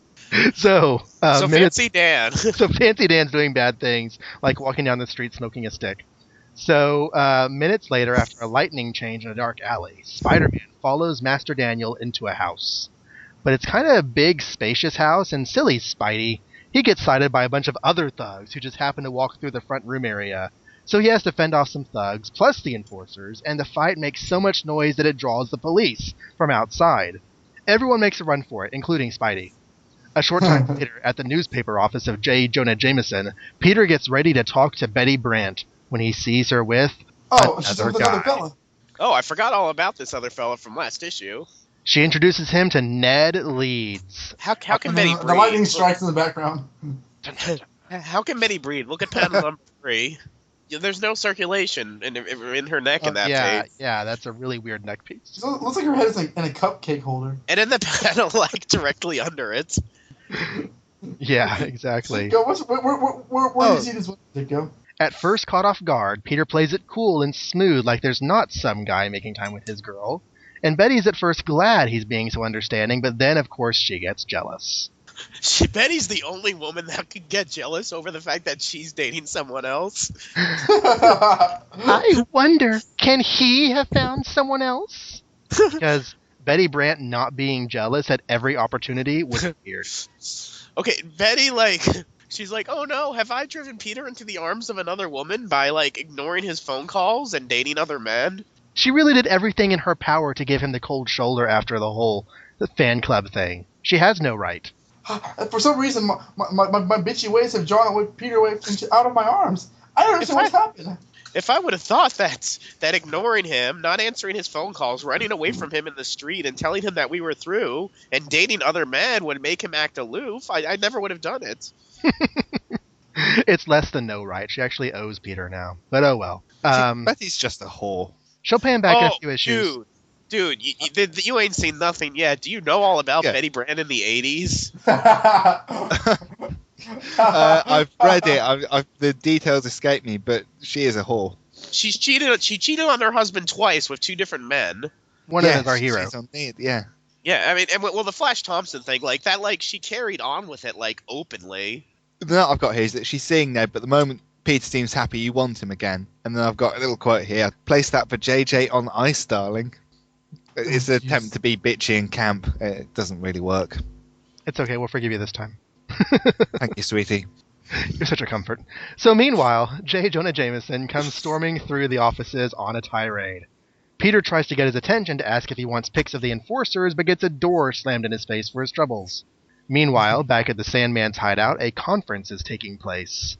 The enforcers are plotting with Sandman to stop Spider-Man, and Torchy Boy is there in his glass cage. He has barely enough airflow to breathe, not enough to flame on, but he tries it anyway, consuming more oxygen that he might need to, survive. And now... That's why Johnny's not the scientist. Hold on to your hats, friends. Here comes some of that high-tension action we promised you. Spider-Man is swinging through town to go after the enforcers, but first he swings by the Daily Bugle to pester Jonah. Then he perches on the side of a building, waiting for a little stoolie he knows. When Louis walks by, he grabs him with his webs and sticks him to the side of the building. Louis seems a little too eager to give up the location of the enforcers' hideout, and the fact that they have the torch, so Spidey suspects. It's a trap! I just wanted to ask, Louis the Stoolie. Is he someone who's ever been seen before or since, or is he just a plot device? Hasn't he been at least one other issue? I don't know if he's the same guy, but Would you trust somebody named Louis the Stoolie if you're a criminal? Hey guys, should we really talk about this with Louis the Stoolie right here? Oh, we can trust him. Yeah, guys, I won't be turning to the next superhero who yanks me off the street. No, you tell me, that'll be fine. According to the index, this is his only appearance. The index. Oh, jeez. Yeah, a lot of people. In that case, I really hate this sort of character. And it seems to pop up every time a hero needs to find out some information. Suddenly there's a convenient stool pigeon who's never been heard of before and never is heard of again. And Probably where would Spider-Man get this kind of a contact? I mean, he's a high school kid, right? He only puts on his costume when he has to fight somebody. He doesn't go prowling around meeting crooks. That you know of. Well, the reason why you never saw Louis the stool pigeon again is he got, like, whacked by the mob after this for, being a stool pigeon. Yeah, he gets down from the wall and like there's like a mob. Like, we saw that. Bang! Yeah. What I want is to have the stool pigeon from, you ever seen Police Squad? Yes. Well, It's been a The long stool time pigeon I've in seen that, the one who knows everything about the crime, and then someone turns up and goes, hey, listen, I'm in the middle of a hard operation. She's open on the table. We're trying to do this type of operation, but I can't work out what to do next. And the guy just gives off a long, detailed list of medical instructions. I love that stool pigeon. It's a shame he didn't go into the film. So, Spidey's hunch that it's a trap, proves to be 100% correct. Later, Spidey sneaks through the warehouse, past all the lookouts to find the torch in his cage.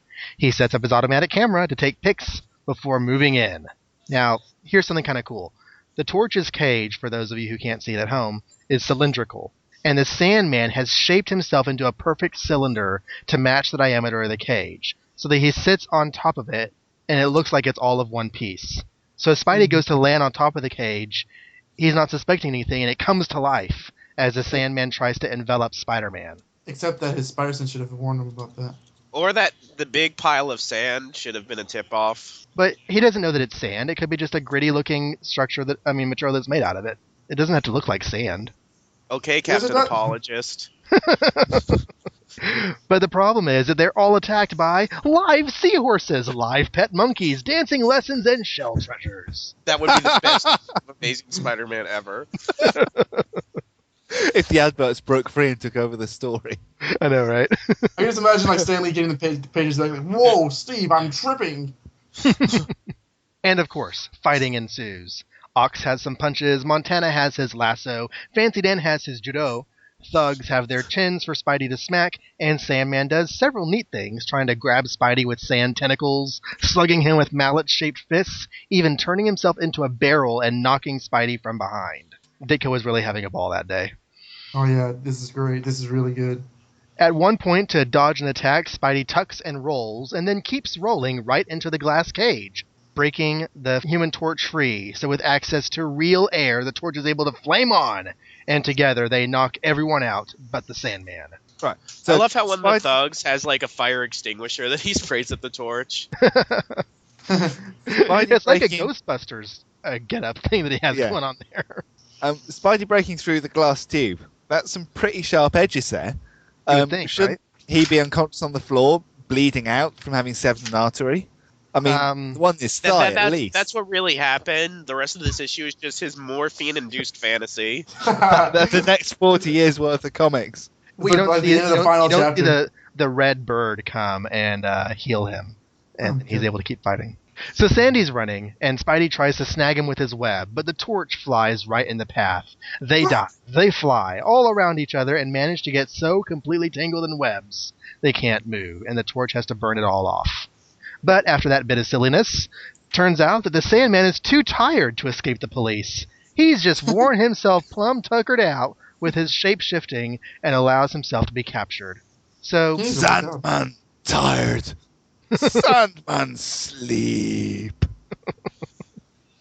So Spider-Man takes off. I'm glad that none of the cops made a joke I guess the Sandman got visited by the Sandman. Hey! Yeah. The next day, at Jameson's office, Peter gets Jameson to buy his photo record of the fight between Spider-Man and the Enforcers. He asks Betty out to celebrate, but she's going out with Ned, so they decide to get together the next day. But that afternoon, as Peter Yeah. leaves school. A skinny little man in purple.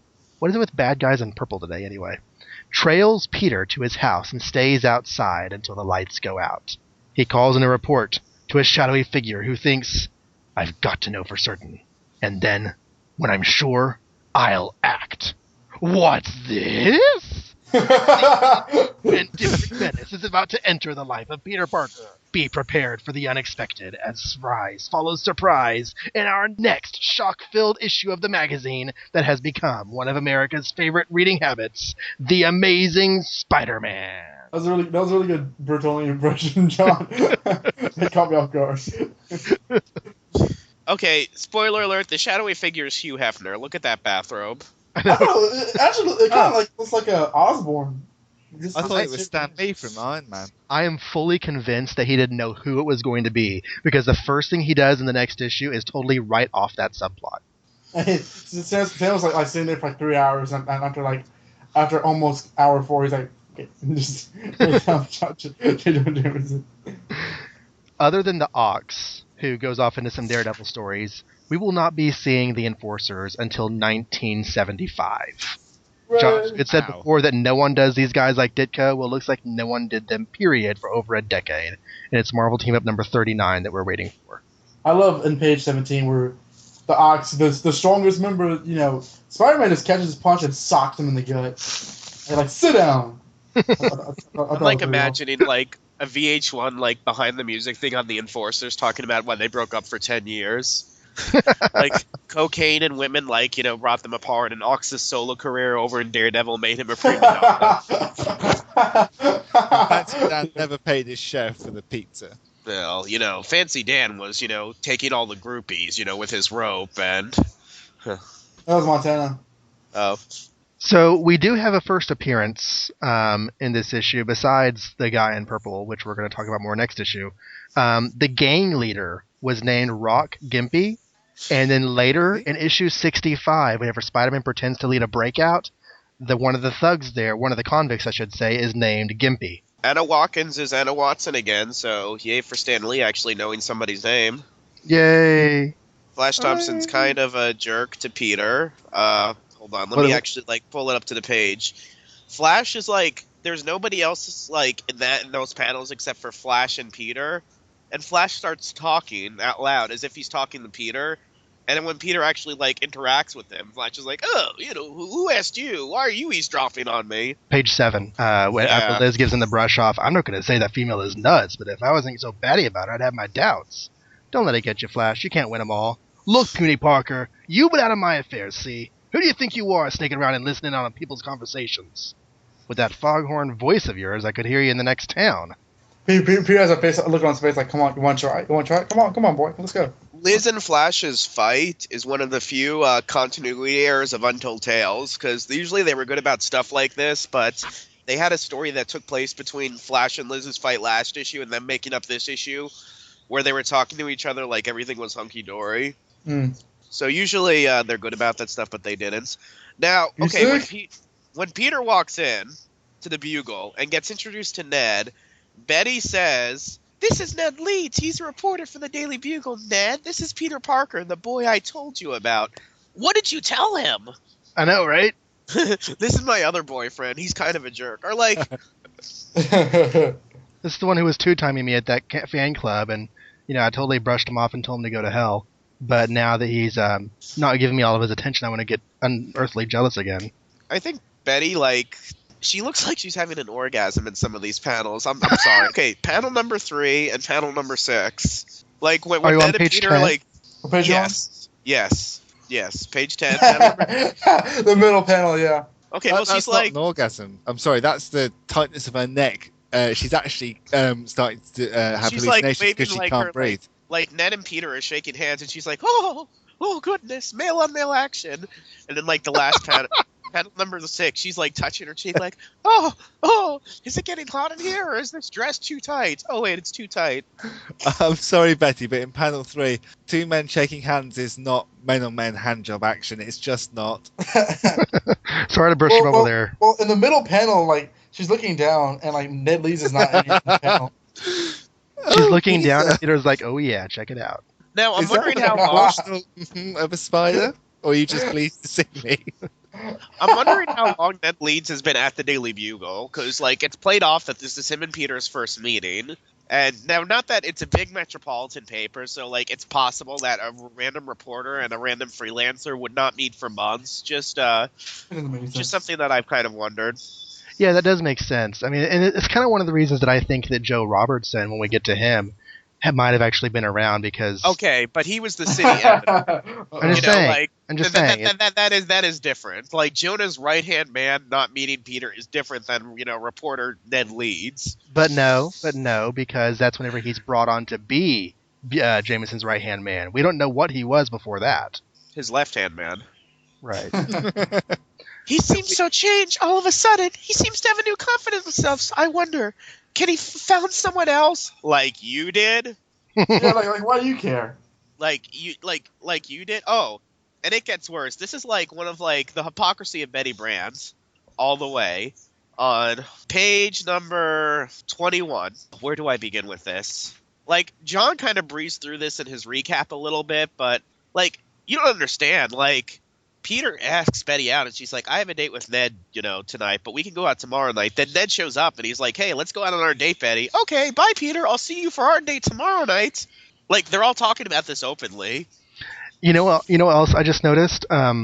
After Betty got so upset about Liz a couple issues earlier, she went out and bought the same shirt. Oh, my Lanta. That's what Liz was wearing at the Oh, party whenever my she was running her Lanta. fingers through Peter's hair, and Betty went out and bought the same shirt. It's very It's on hard. now. I'm sure she's gone up a couple of cup sizes. Just put that on. You know, Maybe it was a gift that both girls got from their father. I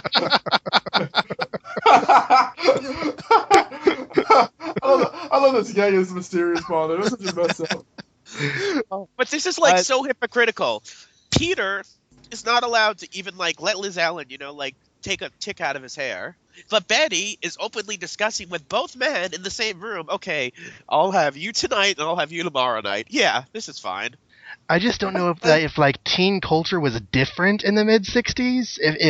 If this would have flown, if it was okay to have casual dates with people and talk about it all in the same room. Even if it was, it's a double standard. I can't. There's a girl I was going out with who was like with some other guy, and then like getting on me if a girl even talked to me. You're right about the double standard part. What, no matter if it's 1964 or 1864. Peter cannot be like in the same school as Liz Allen, without like Betty like saying, "Oh, you're a cheater." But you a dog. You a dog. She's allowed to do this. Like, if I didn't love this character so much, I would really hate her. Like just like Flash was saying about Liz. I really wonder what Ned is thinking through all of this. He just wants some of that. That's the point. He's probably thinking nothing. He just wants some of that peace. Ned is being played right here to make Peter jealous. He's being used as a tool, and as a tool, he's being used as a tool. Okay, I have something in my notes where they talk about something that happened last month, and I said I don't think it's been a month. I'm trying to remember where that is because I wrote these notes like weeks ago. You don't think he was out of the costume for a month? They talk about something that happened like last issue or during the fan club meeting. Oh yeah, here it is. Oh yeah. Yeah, the Sandman. He says after the hard time the Sandman gave me last month. I don't think it's been a month since issue 18. I have a hard time believing that too, unless like the events of issue 18 spanned a month. But I didn't get that feeling when I could see that happening with Aunt May recovering and stuff. Yes. Like once he becomes Spidey at the end of that issue, I feel like this is the next day. Yeah. So maybe the events of 18 between the Sandman chase at the beginning and him regaining the costume at the end, maybe that took a month.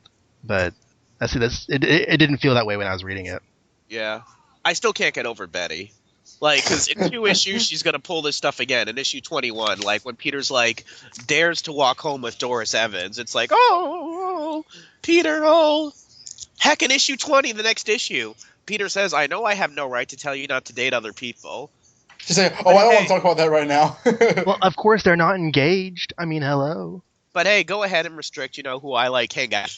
Yeah, no, it's okay for her to, like, slob Ned Leeds knob, but if Peter, like, even, like matches eyes with Liz and she sees it, she's like, what was that? Oh no, she's a girlfriend. No. What was that? You know, she's in my school, Betty. There's nothing between us. Did she touch your hair? Did I see that? Boy, I am just too through. And then he's like, that seems like a nice guy, as he's thinking in his head. I must eliminate this competition. Loose cannon must be moved. He's even like, this is like so like it. Fine, and things could be bad. Have a nice time tonight, you two. You guys have fun tonight. I'm gonna have Betty tomorrow night. This is like the most weird arranged ever. Yeah, it's very, very strange. This is like Mary Sue fan fiction. It really is. Right back at the start of the issue, page 3, the first panel of that, when Spider-Man's running along the wall and smacking out the goons. There's something I think quite dynamic about that. It reminds me a little bit of those moments in X-Men when Nightcrawler would bamf around, and each time he appeared would be one punch and he'd be on. Oh yeah, right. To the next. It reminds me of that. A sort of similar kind of effect. And then I really like it. I thought this was just like a great way to start the issue. And then page 21, third panel, Jonah says, "They're sensational. If they're not fakes, they'll sell an extra 500,000 papers for me." At what point is Peter not rich? His photos are enough to vastly increase circulation of a newspaper. How come he isn't walking into Jonah's office, whacking down a photo and saying, "Right, that's X $1,000 for that, please"? Well, isn't like an recurring theme, like Jonah legitimately rips off Peter for like his photos? Yeah. We're gonna see. I don't know how or why Peter lets him get away with it, but he does. We're gonna see in months that Peter does try going to the Daily Globe, and while he gets more money, like Barshkin is way pushy for him, and like while Jonah's like, okay, I'm not gonna ask you how you got these pictures. Like Bush was like legitimately like trying to stumble on secret ID. So in the letters column, there were a couple of letters that I thought were just really awesome that I just wanted to just read straight here. This is from Kathy Lucas. She says, "Dear Stan and Steve, someone got my name from a comic book and wrote to me wanting to be pen pals. In Vital Statistics, he listed Marvel as his favorite publishers and the Hulk as his favorite hero. This is already just like kind of creepy that somebody would do this. But then she talks about, forgive my ignorance, but I had never heard of either. The first Marvel mag I ever saw was Spider-Man, the issue with the return of Dr. Octopus. I only bought it out of curiosity. I thought Dr. Octopus on the cover was Spider-Man. And Heroes That Ugly didn't raise my blood pressure a point. Glad to learn how much I erred." I just think it was really funny that she would see Dr. Octopus with all of his arms and think that was Spider-Man.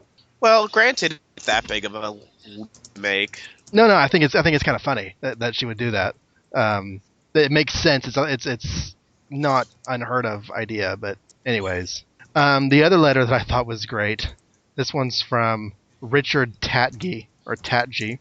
Dear Stan and Steve, I am writing this letter in behalf of the Northern Red River Pickled Pepper Pickers Union in order to protest your unseemly practice of presenting unfavorable publicity for pickled pepper pickers.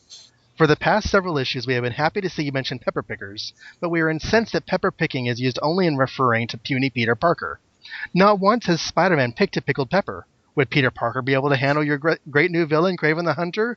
Would anyone suggest that Pete take on the torch as great new villain, the Beetle, the way I am suggesting Spidey should? No. So in anger at your presenting for all pickled pepper pickers as thin weaklings, we have formed the PPP for PPP and PPPP, which stands for the Powerfully Proud Party for Preserving Pristine Purity in Pickled Pepper Pickers Publicity. To protest your handling of pepper pickers, and as that Spider-Man be made to pick a peck of pickled peppers as a matter of simple justice. If this is not done, I would feel obliged to write you more letters telling you what a shame it is that such a great magazine should have this unfair thing about pepper pickers." And I just need to get that guy laid ASAP.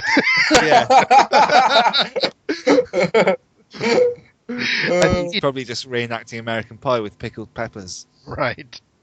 And the response was, "No, don't do it, Dick. We give up. We're not quite sure what it is you want us to do, but you have our unconditional surrender anyway." So I just thought it was funny. He kind of won for all of his pepper picker alliteration there.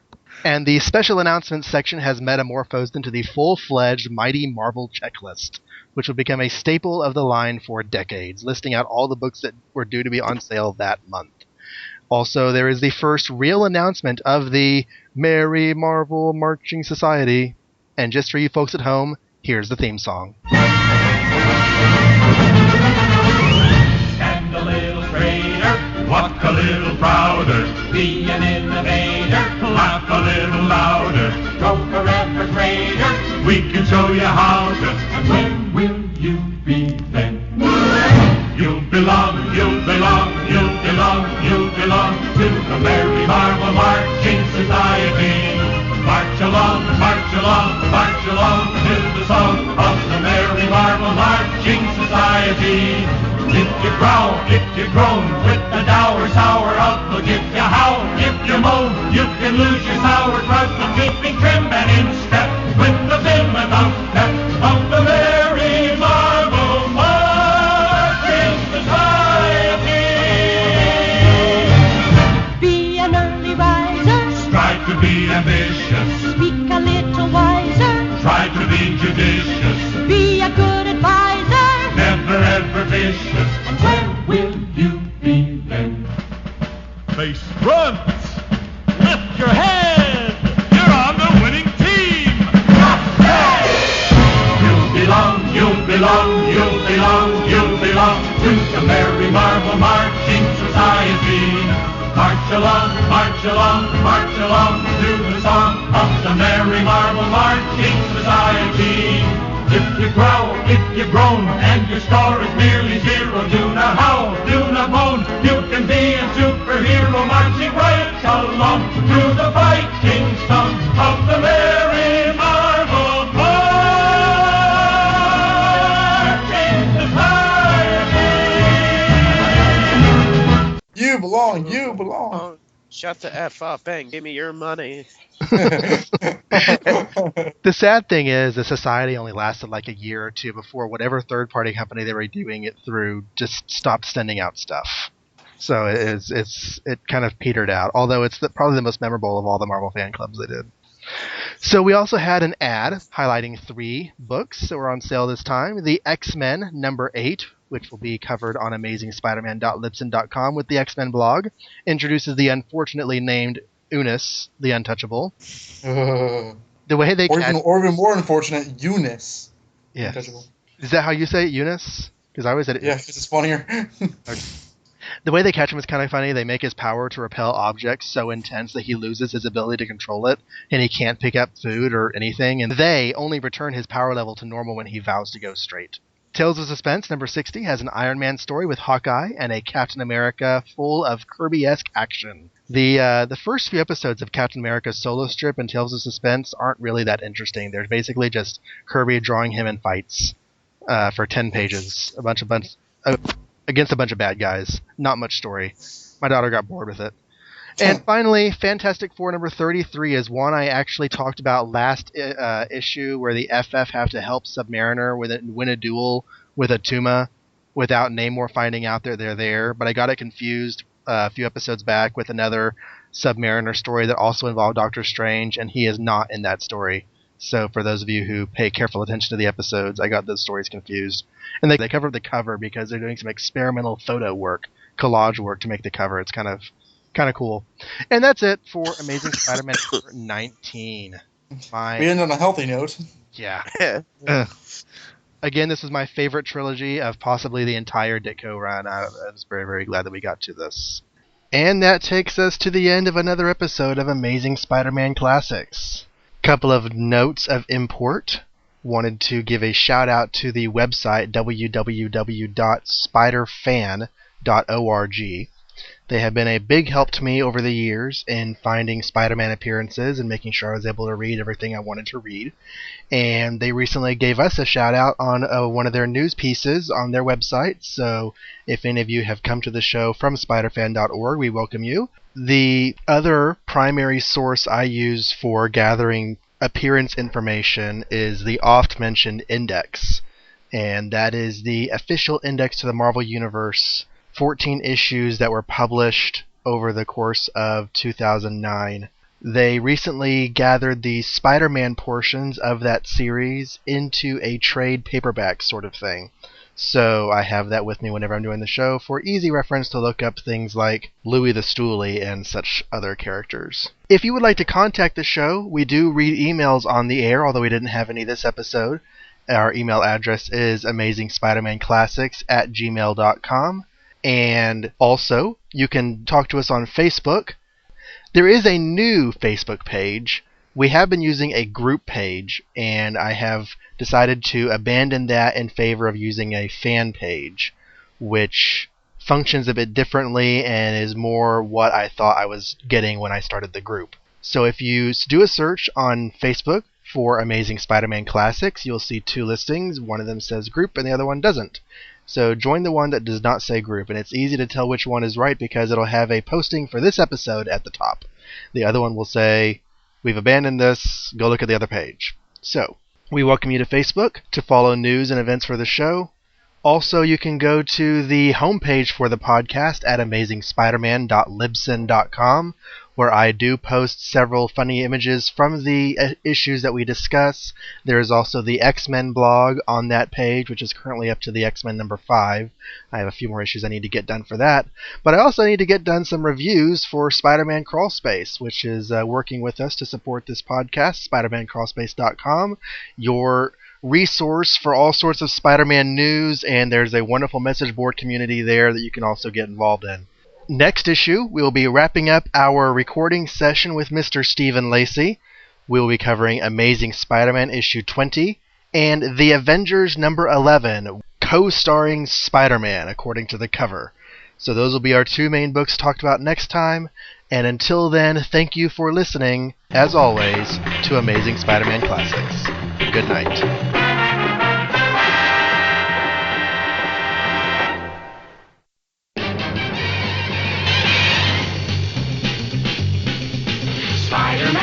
Spider-Man does whatever a spider can. Spins a web any size, catches thieves just like flies. Look out, here comes the Spider-Man. Is he strong? Listen, bud, he's got radioactive blood. Can he swing from a thread? Take a look overhead. Hey there goes the Spider-Man.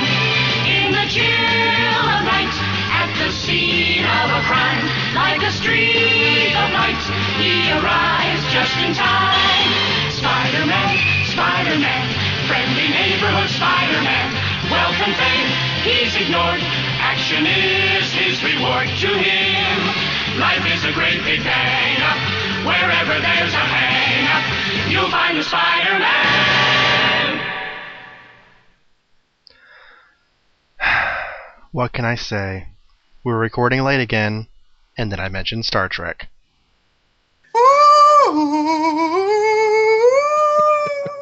We're actually only a couple of months. What it months. sounds like when somebody doesn't know the Star Trek theme. Na-na-na-na-na-na. Actually, that's the next generation. Yeah. But I prefer next. Yeah. I prefer the theme to the next generation. It's more catchy.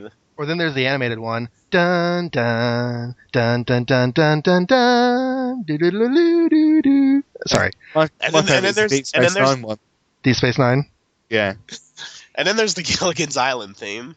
Which has nothing to do with anything. And there's the Brady Bunch theme. So. Hill Street Blues.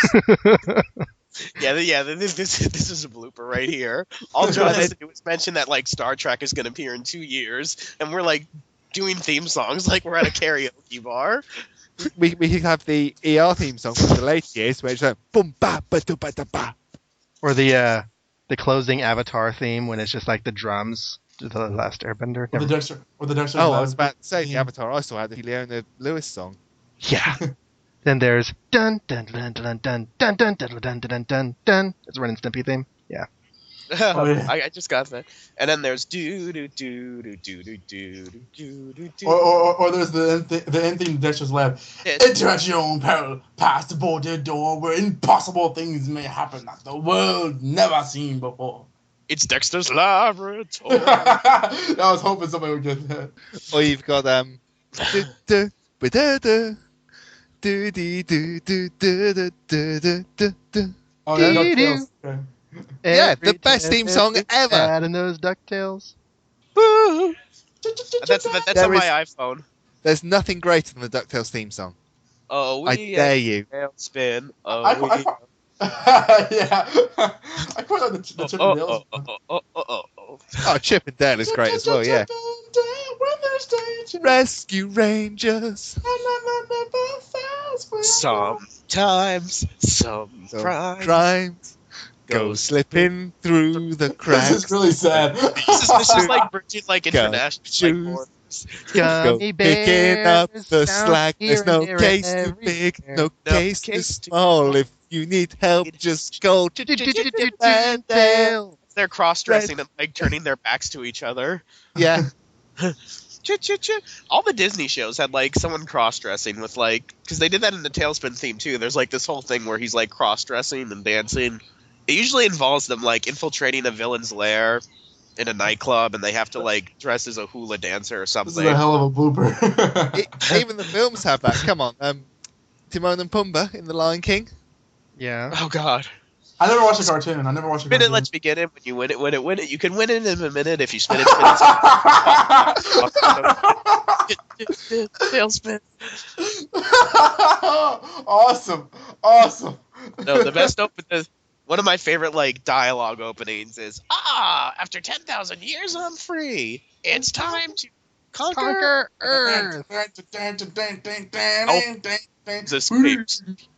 Well, if you talk about dialogue openings, surely you've got to go with G-Brain, what are we going to do tonight? Same thing we do every night. Try to take over the world. The Pinky and the Brain. The Pinky and the Brain. One is a genius, the other's insane. They want the the world. The Just something else. Sliced. They're Pinky. Pinky The Pinky and the Brain. Did you ever see they tried to update that and add Elmira? Oh, that sucked. They like had a season where Elmira adopts them, and like they changed the theme, and they're like, Why? And the Why opening is YouTube it. The situation's changed for Pinky and the Brain. No laboratory, alone in a rain. Wow. And like it goes into like this whole exposition thing about Elmira adopting them. That sounds like a spin-off explanation theme song, you know. Actually, Yeah, they moved over here. it's a spin-off, yeah. They moved to a whole new town. Whole new friends, whole new problems, whole new adventures, and it lasts for one season. And whole new jobs after it gets cancelled after 8 weeks. Do do do do do do do do do do do do. So speaking of Spider-Man, Okay. And it all goes. All you had to do was say that Star Trek is going to premiere in 2 years. You, by the way, you have to keep that in its entirety. That's like the Star Wars pants of like this month. Yeah, no, it really is. well, You know the best thing of all? In 5 hours and 23 minutes, my alarm goes off. wow. Okay. Oh my. I'm so not sleeping tonight.